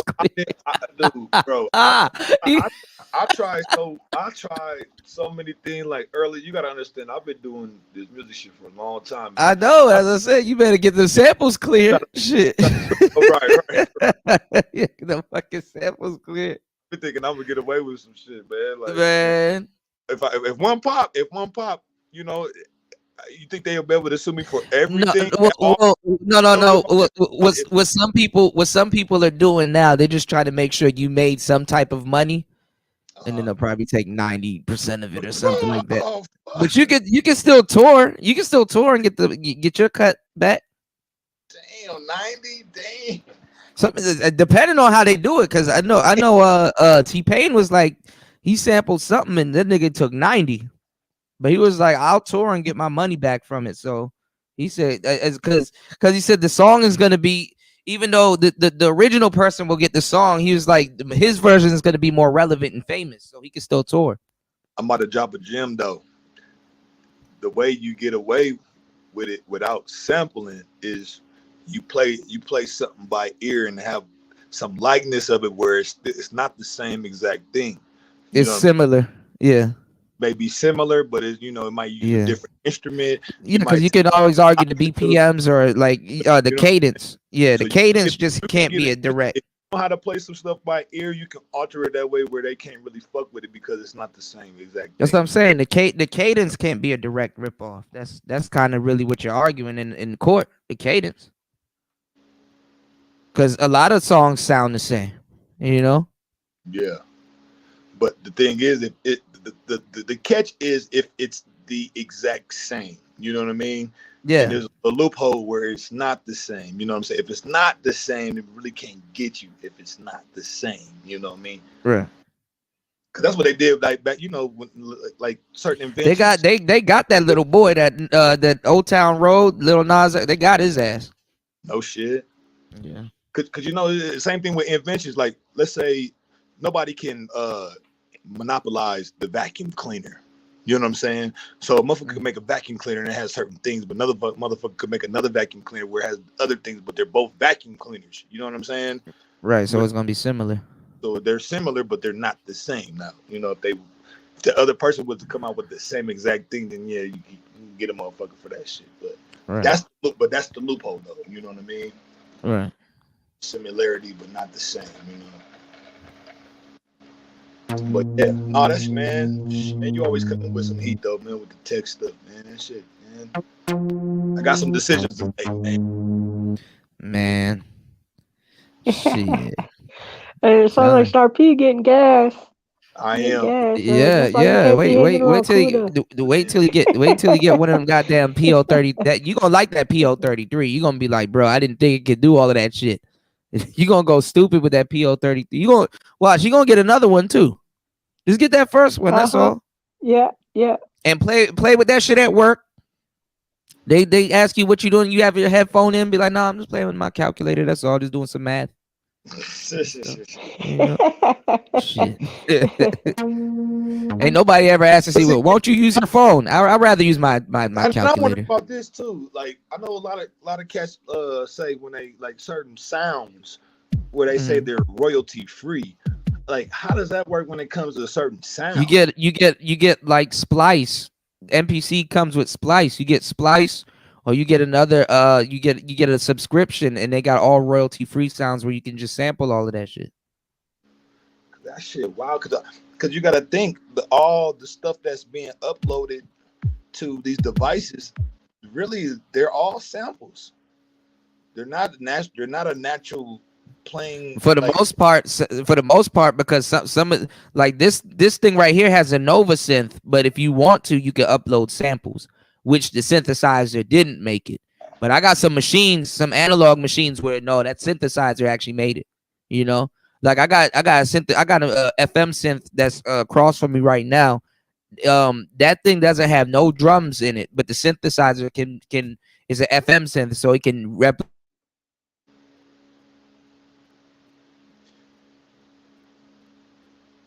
You're playing a sample. You know what I'm saying? you breaking up, bro. Say that one more time. No, I said you got some synths where it's like I got a synth across from me where it's a FM synth where it doesn't have drums. It's not a drum machine, but the synthesizer can make the actual drum sound. It's not like a sample. You know how you have a drum machine, but it's just playing samples? Yeah. Yeah. So but you got synths that'll make that drum sound, you know?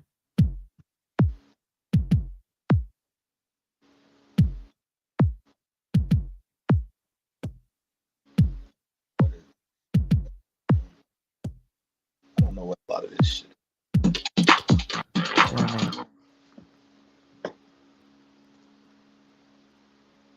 Man, I wish, man, bro.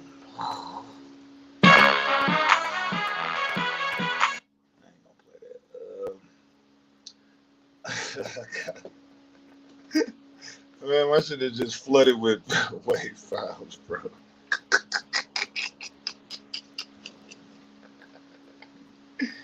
Oh shit. The shit I had on my fucking terabyte that crashed, dude. Oh my fucking goodness, dude.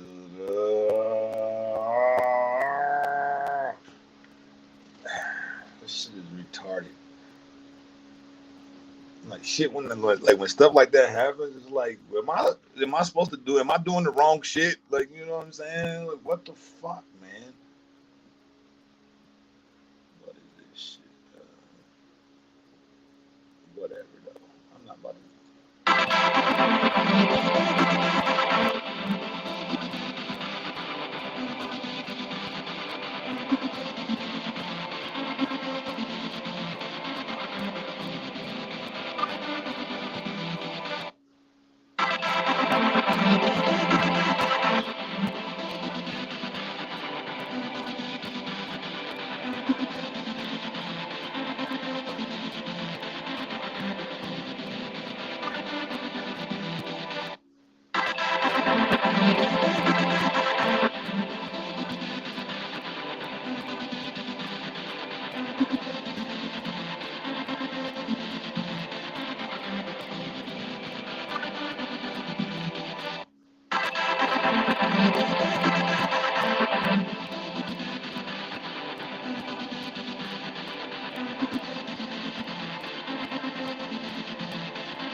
Damn, everybody bounce. No, I'm back. My I don't know what's going on with my signal.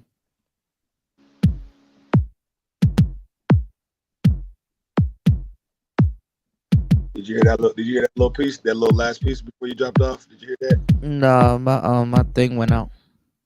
Check this out. Check this out, Kuda.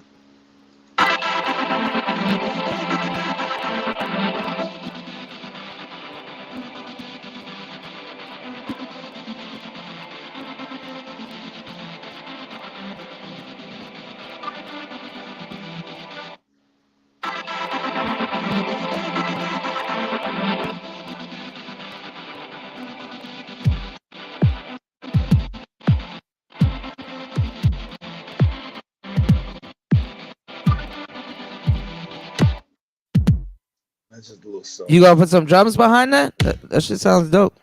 I got a bunch of clip stuff like that, man, where I don't even be knowing where I'm going with some shit, but I have a melodic like idea. And I make it and I just move on to some other shit, you know.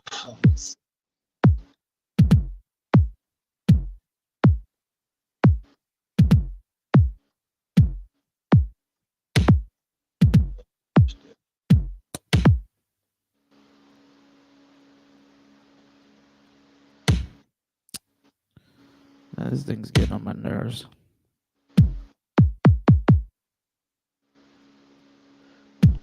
What you like? What you like more? You like melodies more? Or do you like drums and kicks more?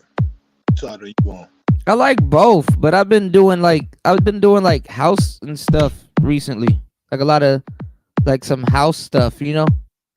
Yeah. Like 4 on the floor type shit. Like right now.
This might give you some. Hey, cool. This might give you some inspiration. Check this one out, bro.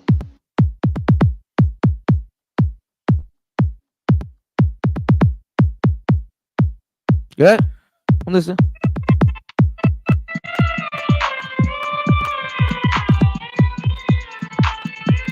You did this on the MP2? This is Fruity Loops.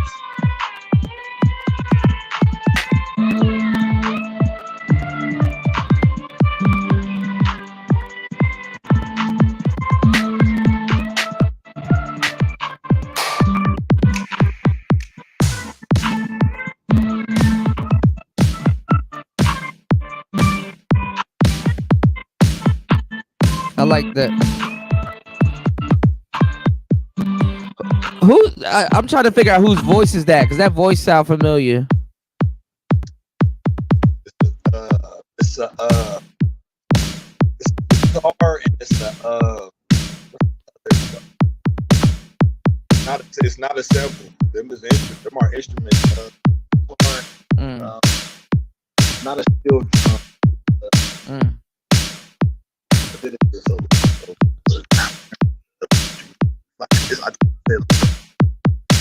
Arab, it's like an Arabic thing. The I forgot what it's called.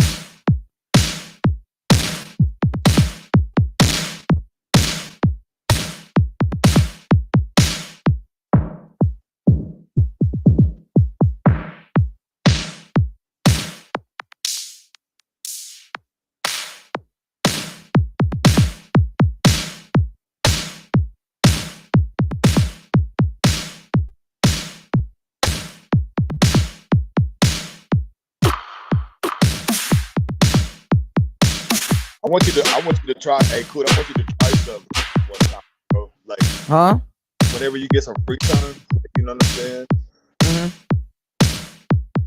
I would just suggest like start working. Like think of a melody in your head, like what you think you might want to hear, and then try to recreate it.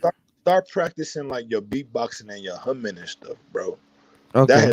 That has helped me out tremendous. So just come up with a melody and then try to recreate it while I'm doing it, because that's what Timbaland does. But record it though. So record it, get familiar with it. You know what I'm saying? Yeah, that's exactly what Timbaland does. Have you seen Timbaland's Beat Club? No, I haven't, but I know about Timbaland, one of my favorite producers, bro. Yeah, he is too. Yeah, it is the Phil Collins snare. I can hear it. Even if you have I got Gabe Miller's drum pack on here. Even if you have like little gesture like clip things that you want to say, you can even turn those things into certain melodies and sounds that you could utilize and make your beats and stuff. You know what I'm saying? So much. Yeah, I gotta see. I gotta look at Timberland also and see his method and kind of put what you're saying together and put that together and try to do it. Because he said that's all he does. He like comes up with like he beatboxes and then he just try to recreate it and it turns into a beat. He said some of his best beats are that's how he got them, you know.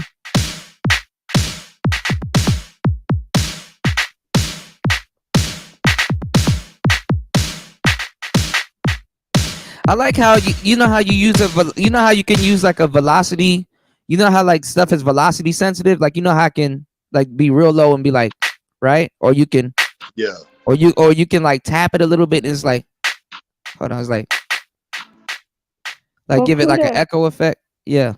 another thing you can try, because I've seen videos of Sugar Free doing this when he has the pen and the other hand he plays the drums on the table with the pen. Yeah, he and then he beatbox. Yeah. starts beatboxing. Yeah. Yeah. I wanna go home.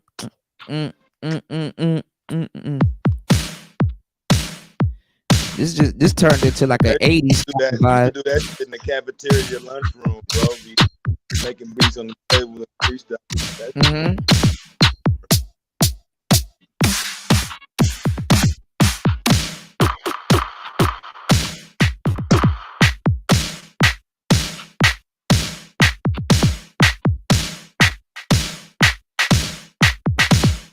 I like that.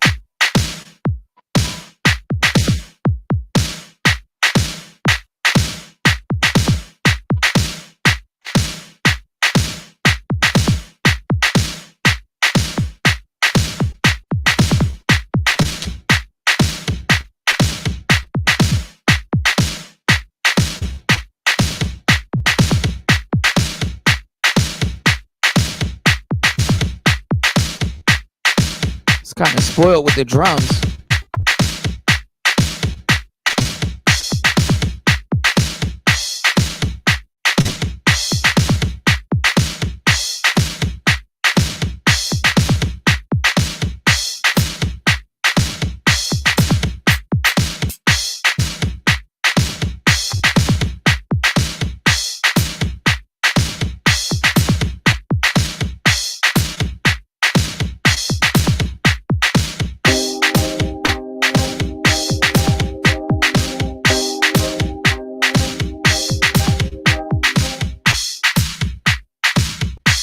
What do you think about these drums? These drums are fire. What do y'all think about these drums? Good? I like them keys. I like them keys. What was them keys you was playing? What was that? It's a synth, Nova synth. Let's see.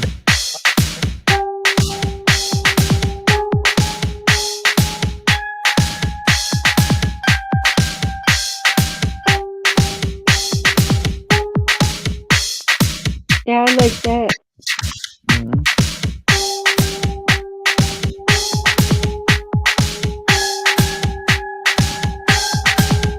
That's why I need to get one of them beats. I need to get a beat machine.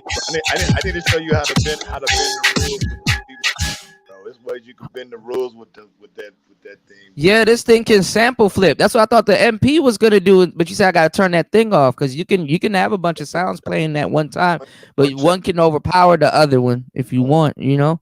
And then you gotta check the velocity on your keys because if you can either put if you press one a little bit harder, So you can turn that off to where you're playing full note, full level instead of button press on you pressing and shit. You know what I'm saying? Yeah. Also, NYC Sawman. Other than Cry Me a River, the joint that he made with Aaliyah that got that baby. You don't wanna throw it all the way. You might be on the first day. What about the next day? That if at first you don't succeed, the little he's made that with his voice. I was like, damn.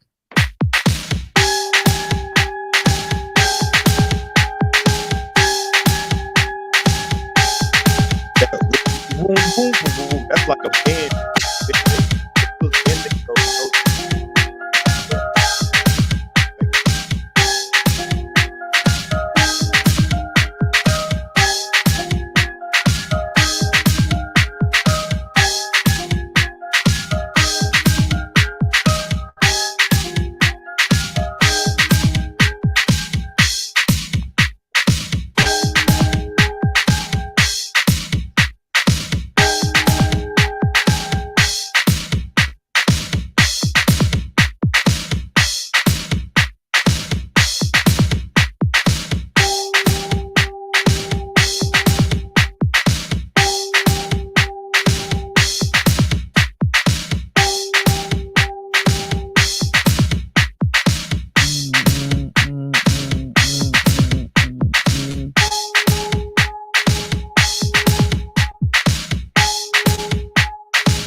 got it this time.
That right there.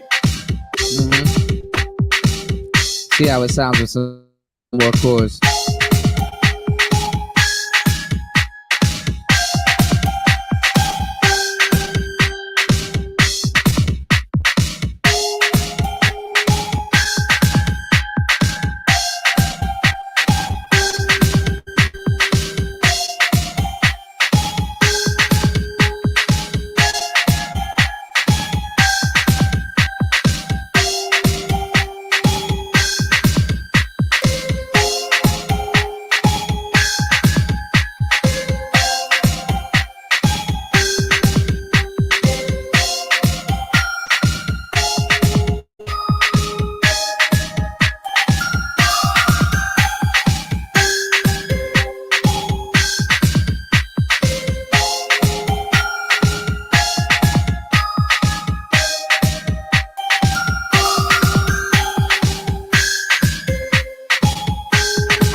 This is an uncanny brain. Like if you made this the brain of your setup, you'll win every time.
I got some for y'all.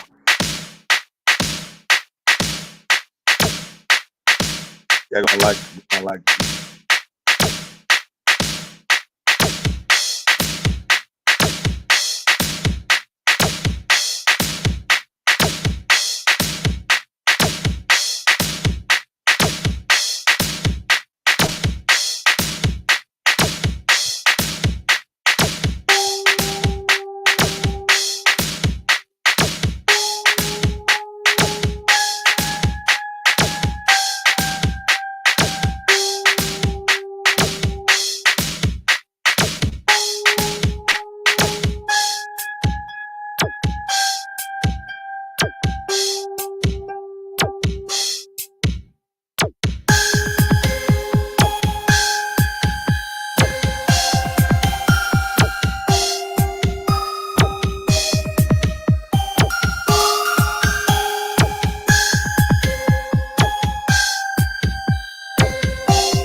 Want me to send you this beat nicer? You can have it.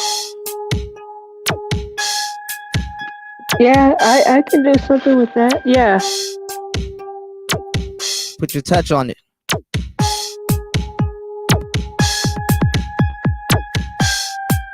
You want me to layer it like how I'm layering it right now, like turning certain things off and turning certain things on? Yeah, yeah. Okay.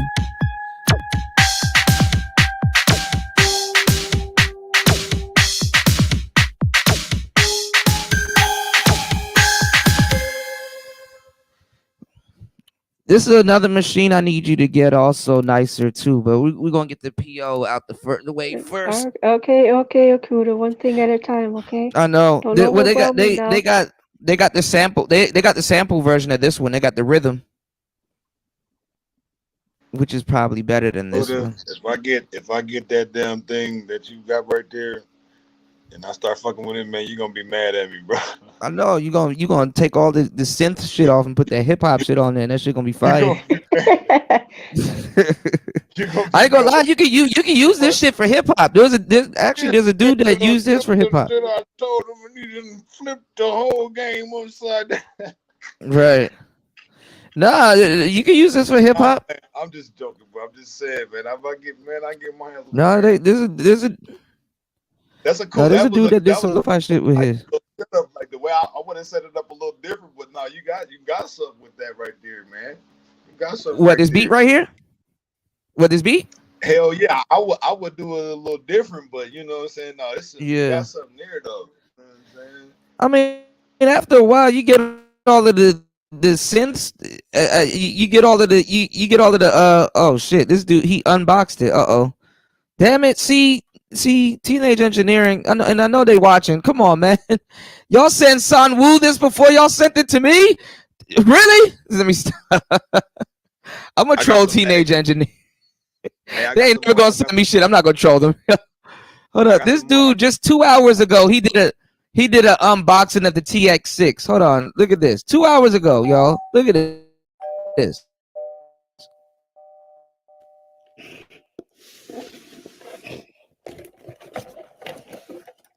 This just came out 2 hours ago. Come on, San Wu. Hold on. You watched his videos a couple of times, Nicer. He's Indian. Well, not Indian. He's like, he's not Native American Indian. He's, you know, India. Yeah, I think I see one of the videos you sent me. San Wu. Those videos, those are hard to do. You got to literally move that thing an inch. 2 times. Look, he got the OPZ and all the same instruments I'm playing with today. Come on, Teenage Engineer.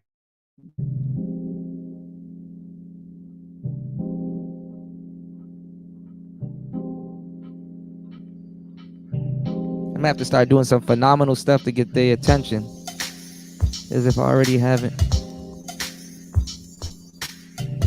I wanted a wave state also.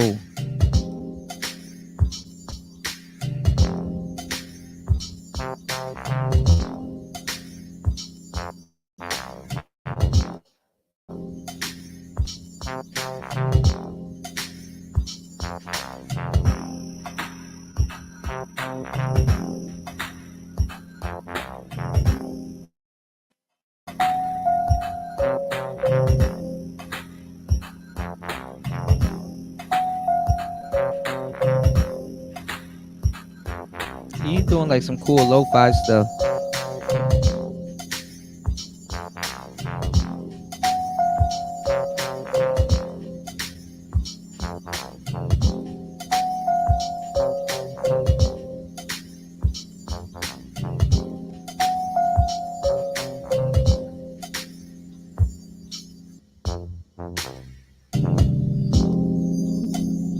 Oh, that's tight. He slowed it down.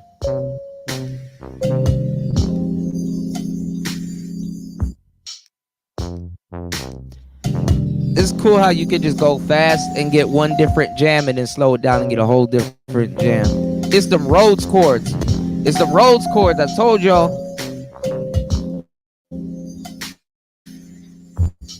Them Rhodes chords are majestic.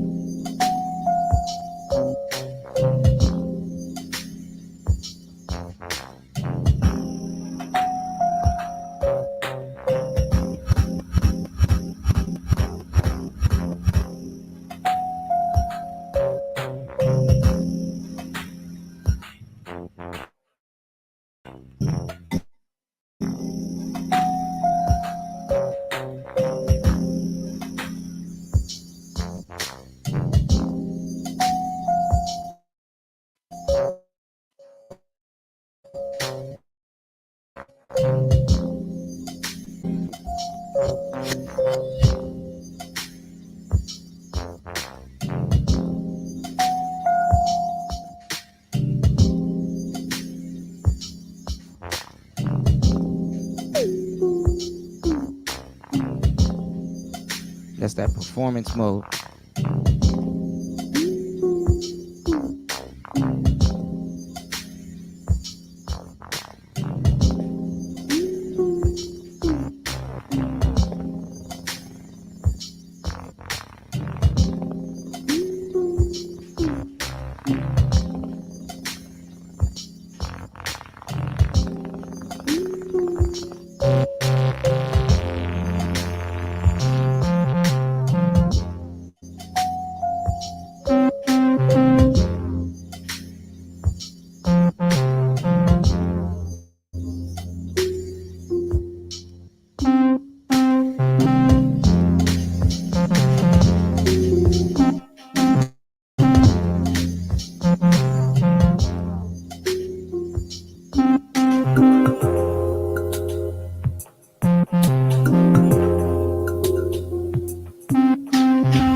Look how small the mixer is. It's a little bit smaller than the pocket operator.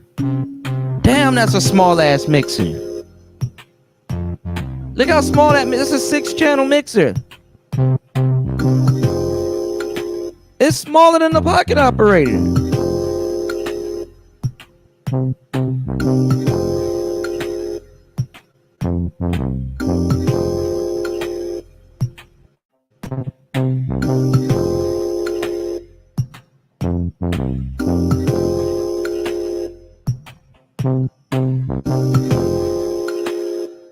Man, Dang, but look at all the knobs in the middle. They look like they're hard to get to though. Yeah, they're so small. Like, don't have no like fat fingers because tweezers.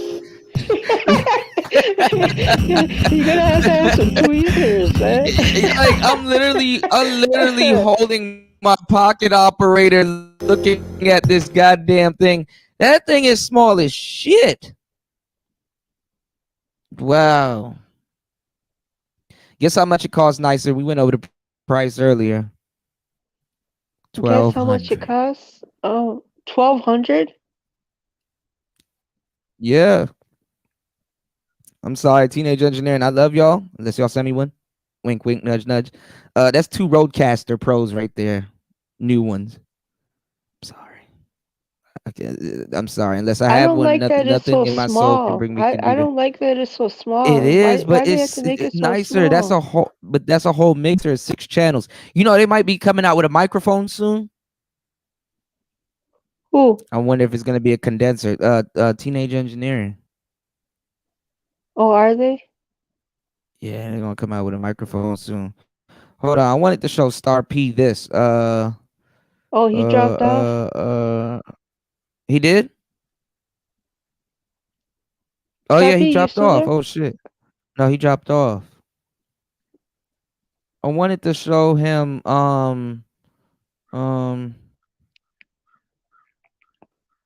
before I go. I'm about to go lay down because I'm gonna be back tonight. Some Manosphere stuff.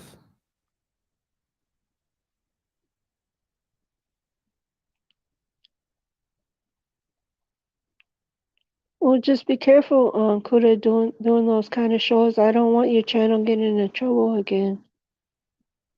No, I'll be all right. YouTube was just being Oh, Star P's back. yeah, YouTube was just being Yeah, a I don't know bizarre. what the hell just happened. Let me leave y'all with this though. I know you about to drop off. Hold on, Star P. Look at this. I think this is hip hop. There's 2 of them. Your boy Avery McCrary said something about it too. The Novation. I don't know if you listen to him, but he a hip hop head.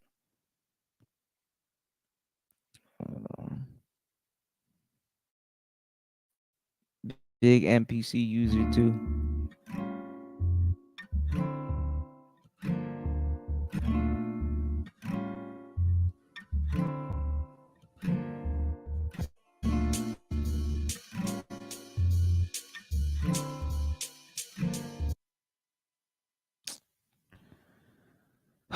What the fuck? What the fuck? Hold on, y'all.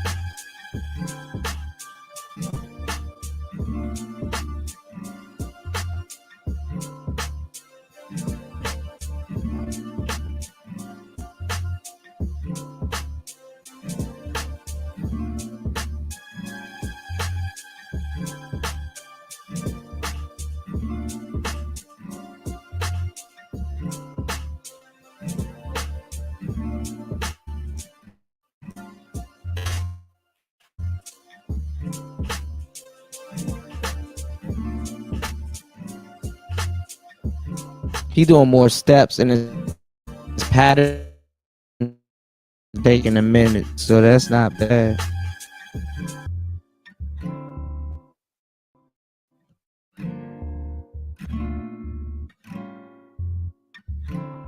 He got a little bit too much release on that synth though.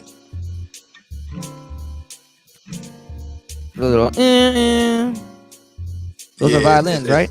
It's lingering on too long. You need to cut it a little shorter to sound better.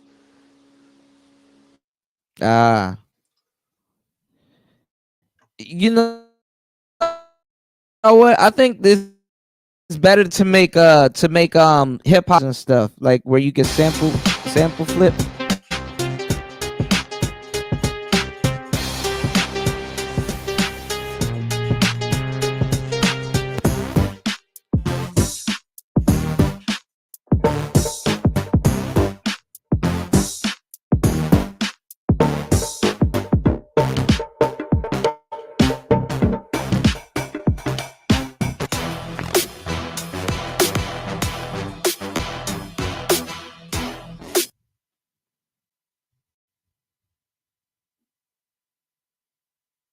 This is the one y'all want, the gray one. This is the one where you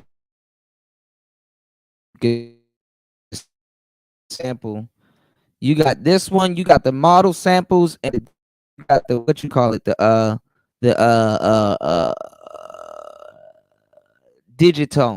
Digitact, which got the samples. These are the ones that you can do the samples. So basically this one, the model cycles, and the Digitact are drum machines that can sample. This one's the rhythm.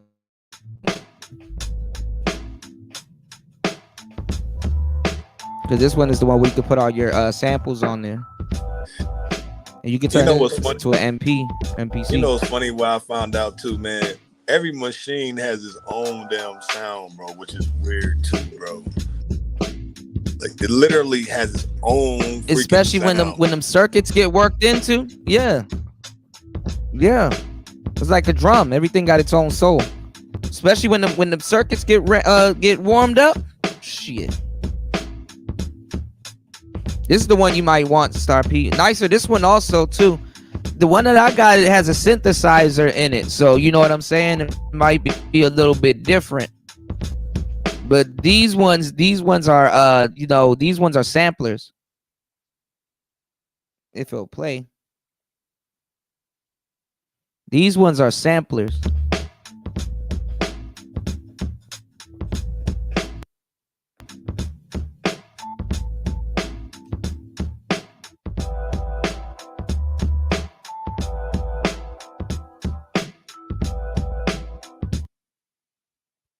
I don't know why this thing is acting stupid like this.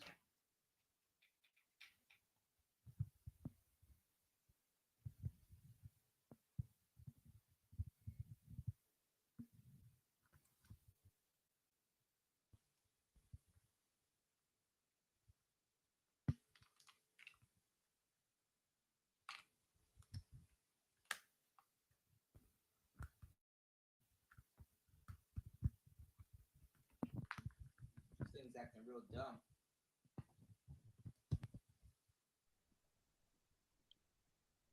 Uh-oh, you there, Kuda? Yeah, I'm still here. This thing is acting stupid. Oh. I don't know why.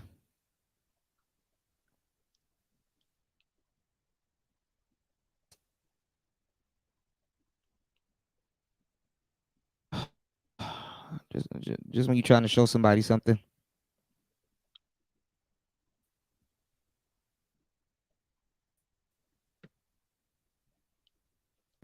Hey, third hand reaction videos to his reaction video.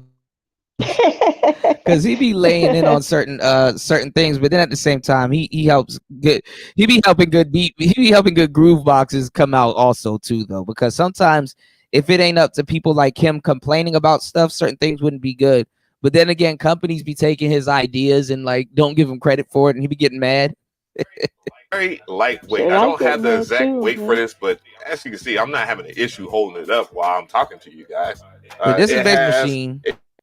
The drum machine that you can put your samples on, your drum samples and everything, and you can put all your packs onto it. 4x8 put that shit on an SD card, cool. pop it in that thing, and shit. Also, the buttons are a bit mushy, so they're not clicky buttons, so you don't get that ASMR clicking that most producers like on the older samplers, of the past. But the pads, I could say, are pretty decent if you're used to the Novation launch key and you're used to those pads, then you'll be very used to these pads right here or the launch pad.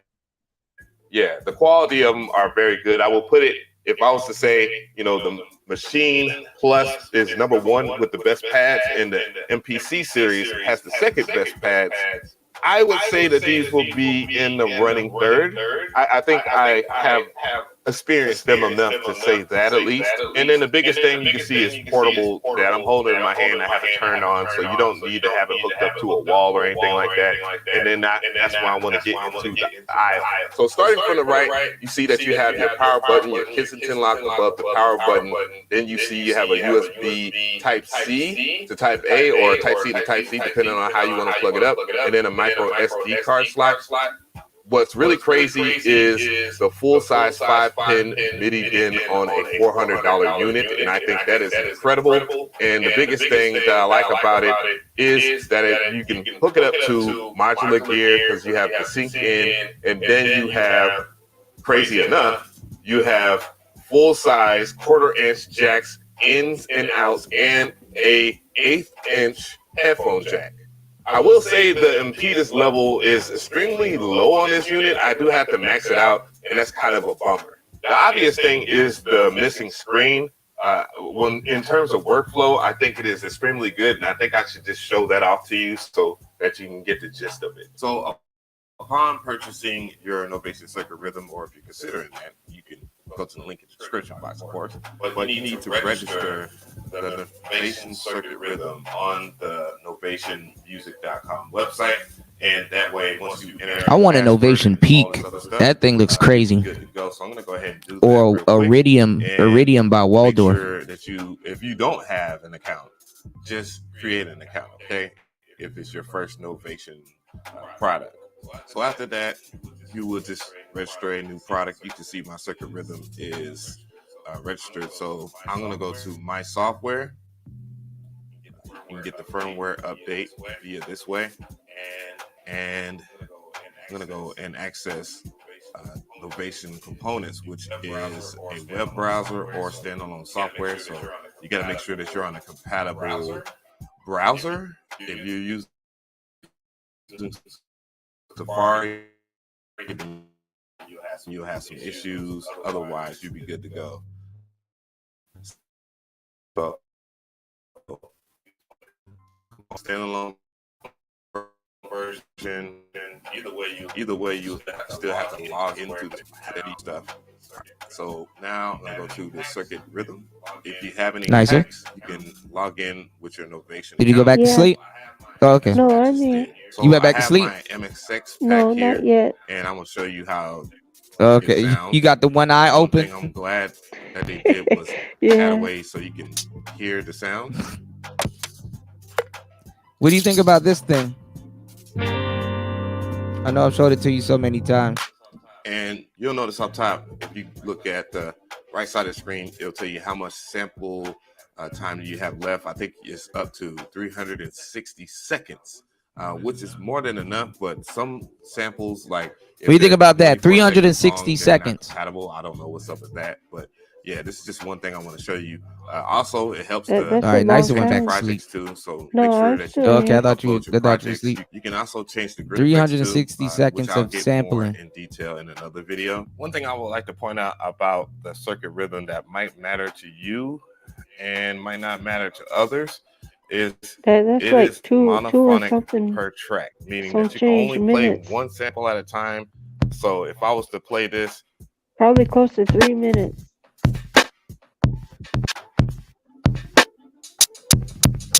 you can see that it can only play one voice, and that's unfair and unfortunate.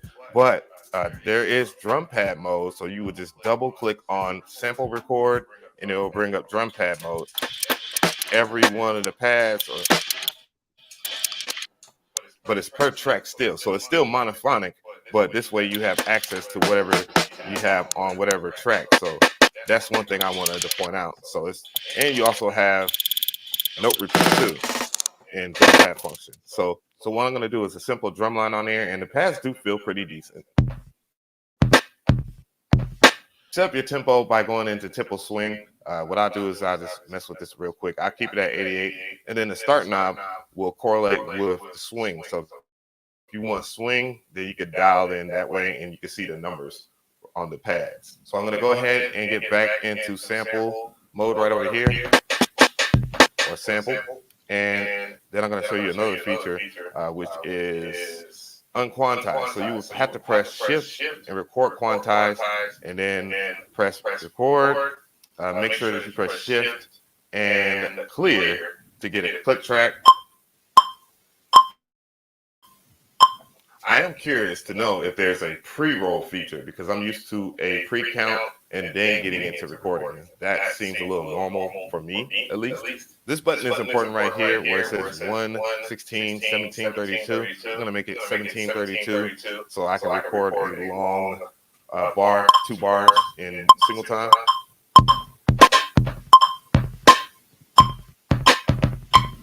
I need to figure out how to turn my metronome back on, because the metronome for it is actually pretty good. And we'll go to track number 2 and do hi-hats.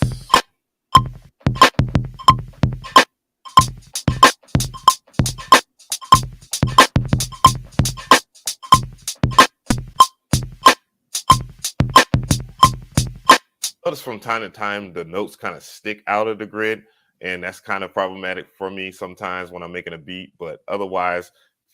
So if you want to clear stuff, there is no fast way to clear a whole entire track. I wish that was a thing. I would just go ahead and clear it just by holding clear and then pressing on these pads. I don't think that's the only way you can do that, but it's the way that I know. And also hitting 116 or 1732 when it's lit up like this, that means it is 32. So you get 2-bar loops. I might be another way to get more bars out of that, but we'll figure that out in another video. So let's go ahead and press record quantize again, and hopefully it'll work.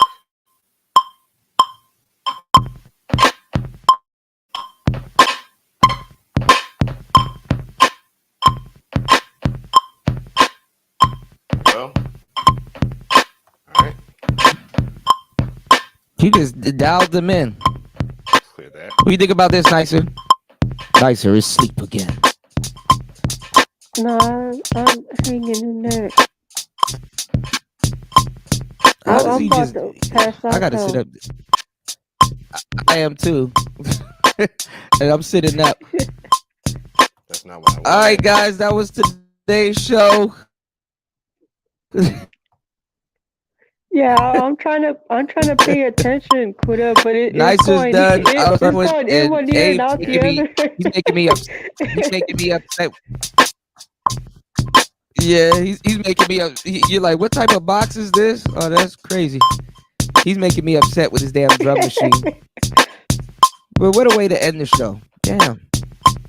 So 10 hours. Again, record quantize seems Time like goes an by issue. fast. Sometimes it works, sometimes it doesn't. Right now, when I'm recording, it's not working, and that's inconvenient. But either way, let's move on to the sampling.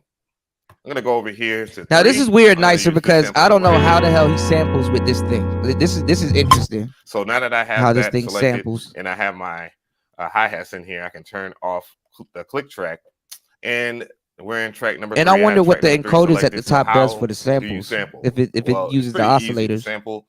What you would do You have is 2 go into sample oscillators, an mode. envelope, Press 2 the sample button envelopes, again. Now you're in sample mode, and you have a choice modulation. between different chops.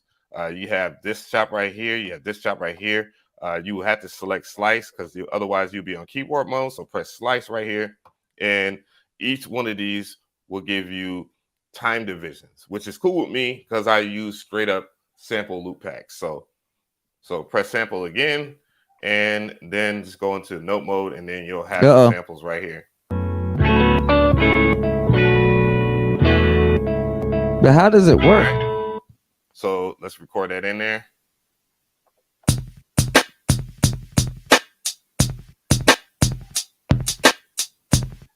Or does he hold it and then stops?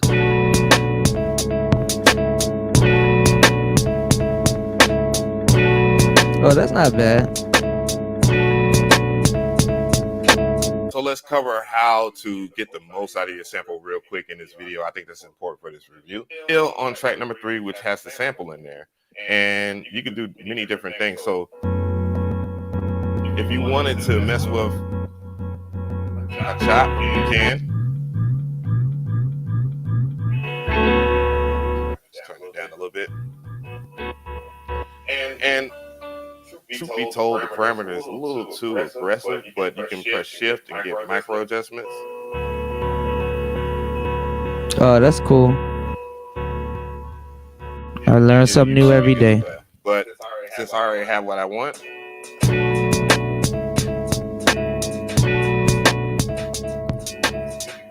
it's good to go for right now. There is a high pass filter. I'm going to go ahead and show you that. So if you have too much bass in the sample. So yeah, look how quick and easy he could just put together a beat, you know? Very fast. All right, guys. Oh, my back. Oh, we out. It's Player Talk. Shout outs to everybody here. Thank you guys for coming through. Once again, thank you, Nicer. Thank you, Star P.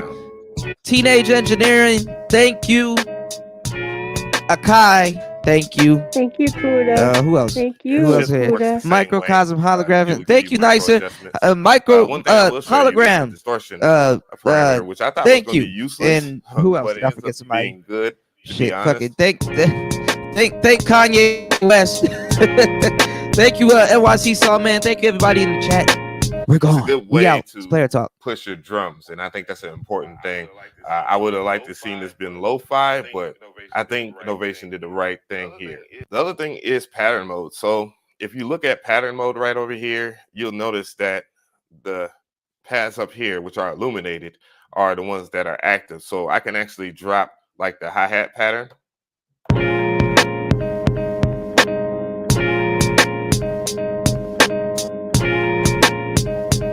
And say if I want to work on that that pattern right there and do something different, you know, you can just go back in your samples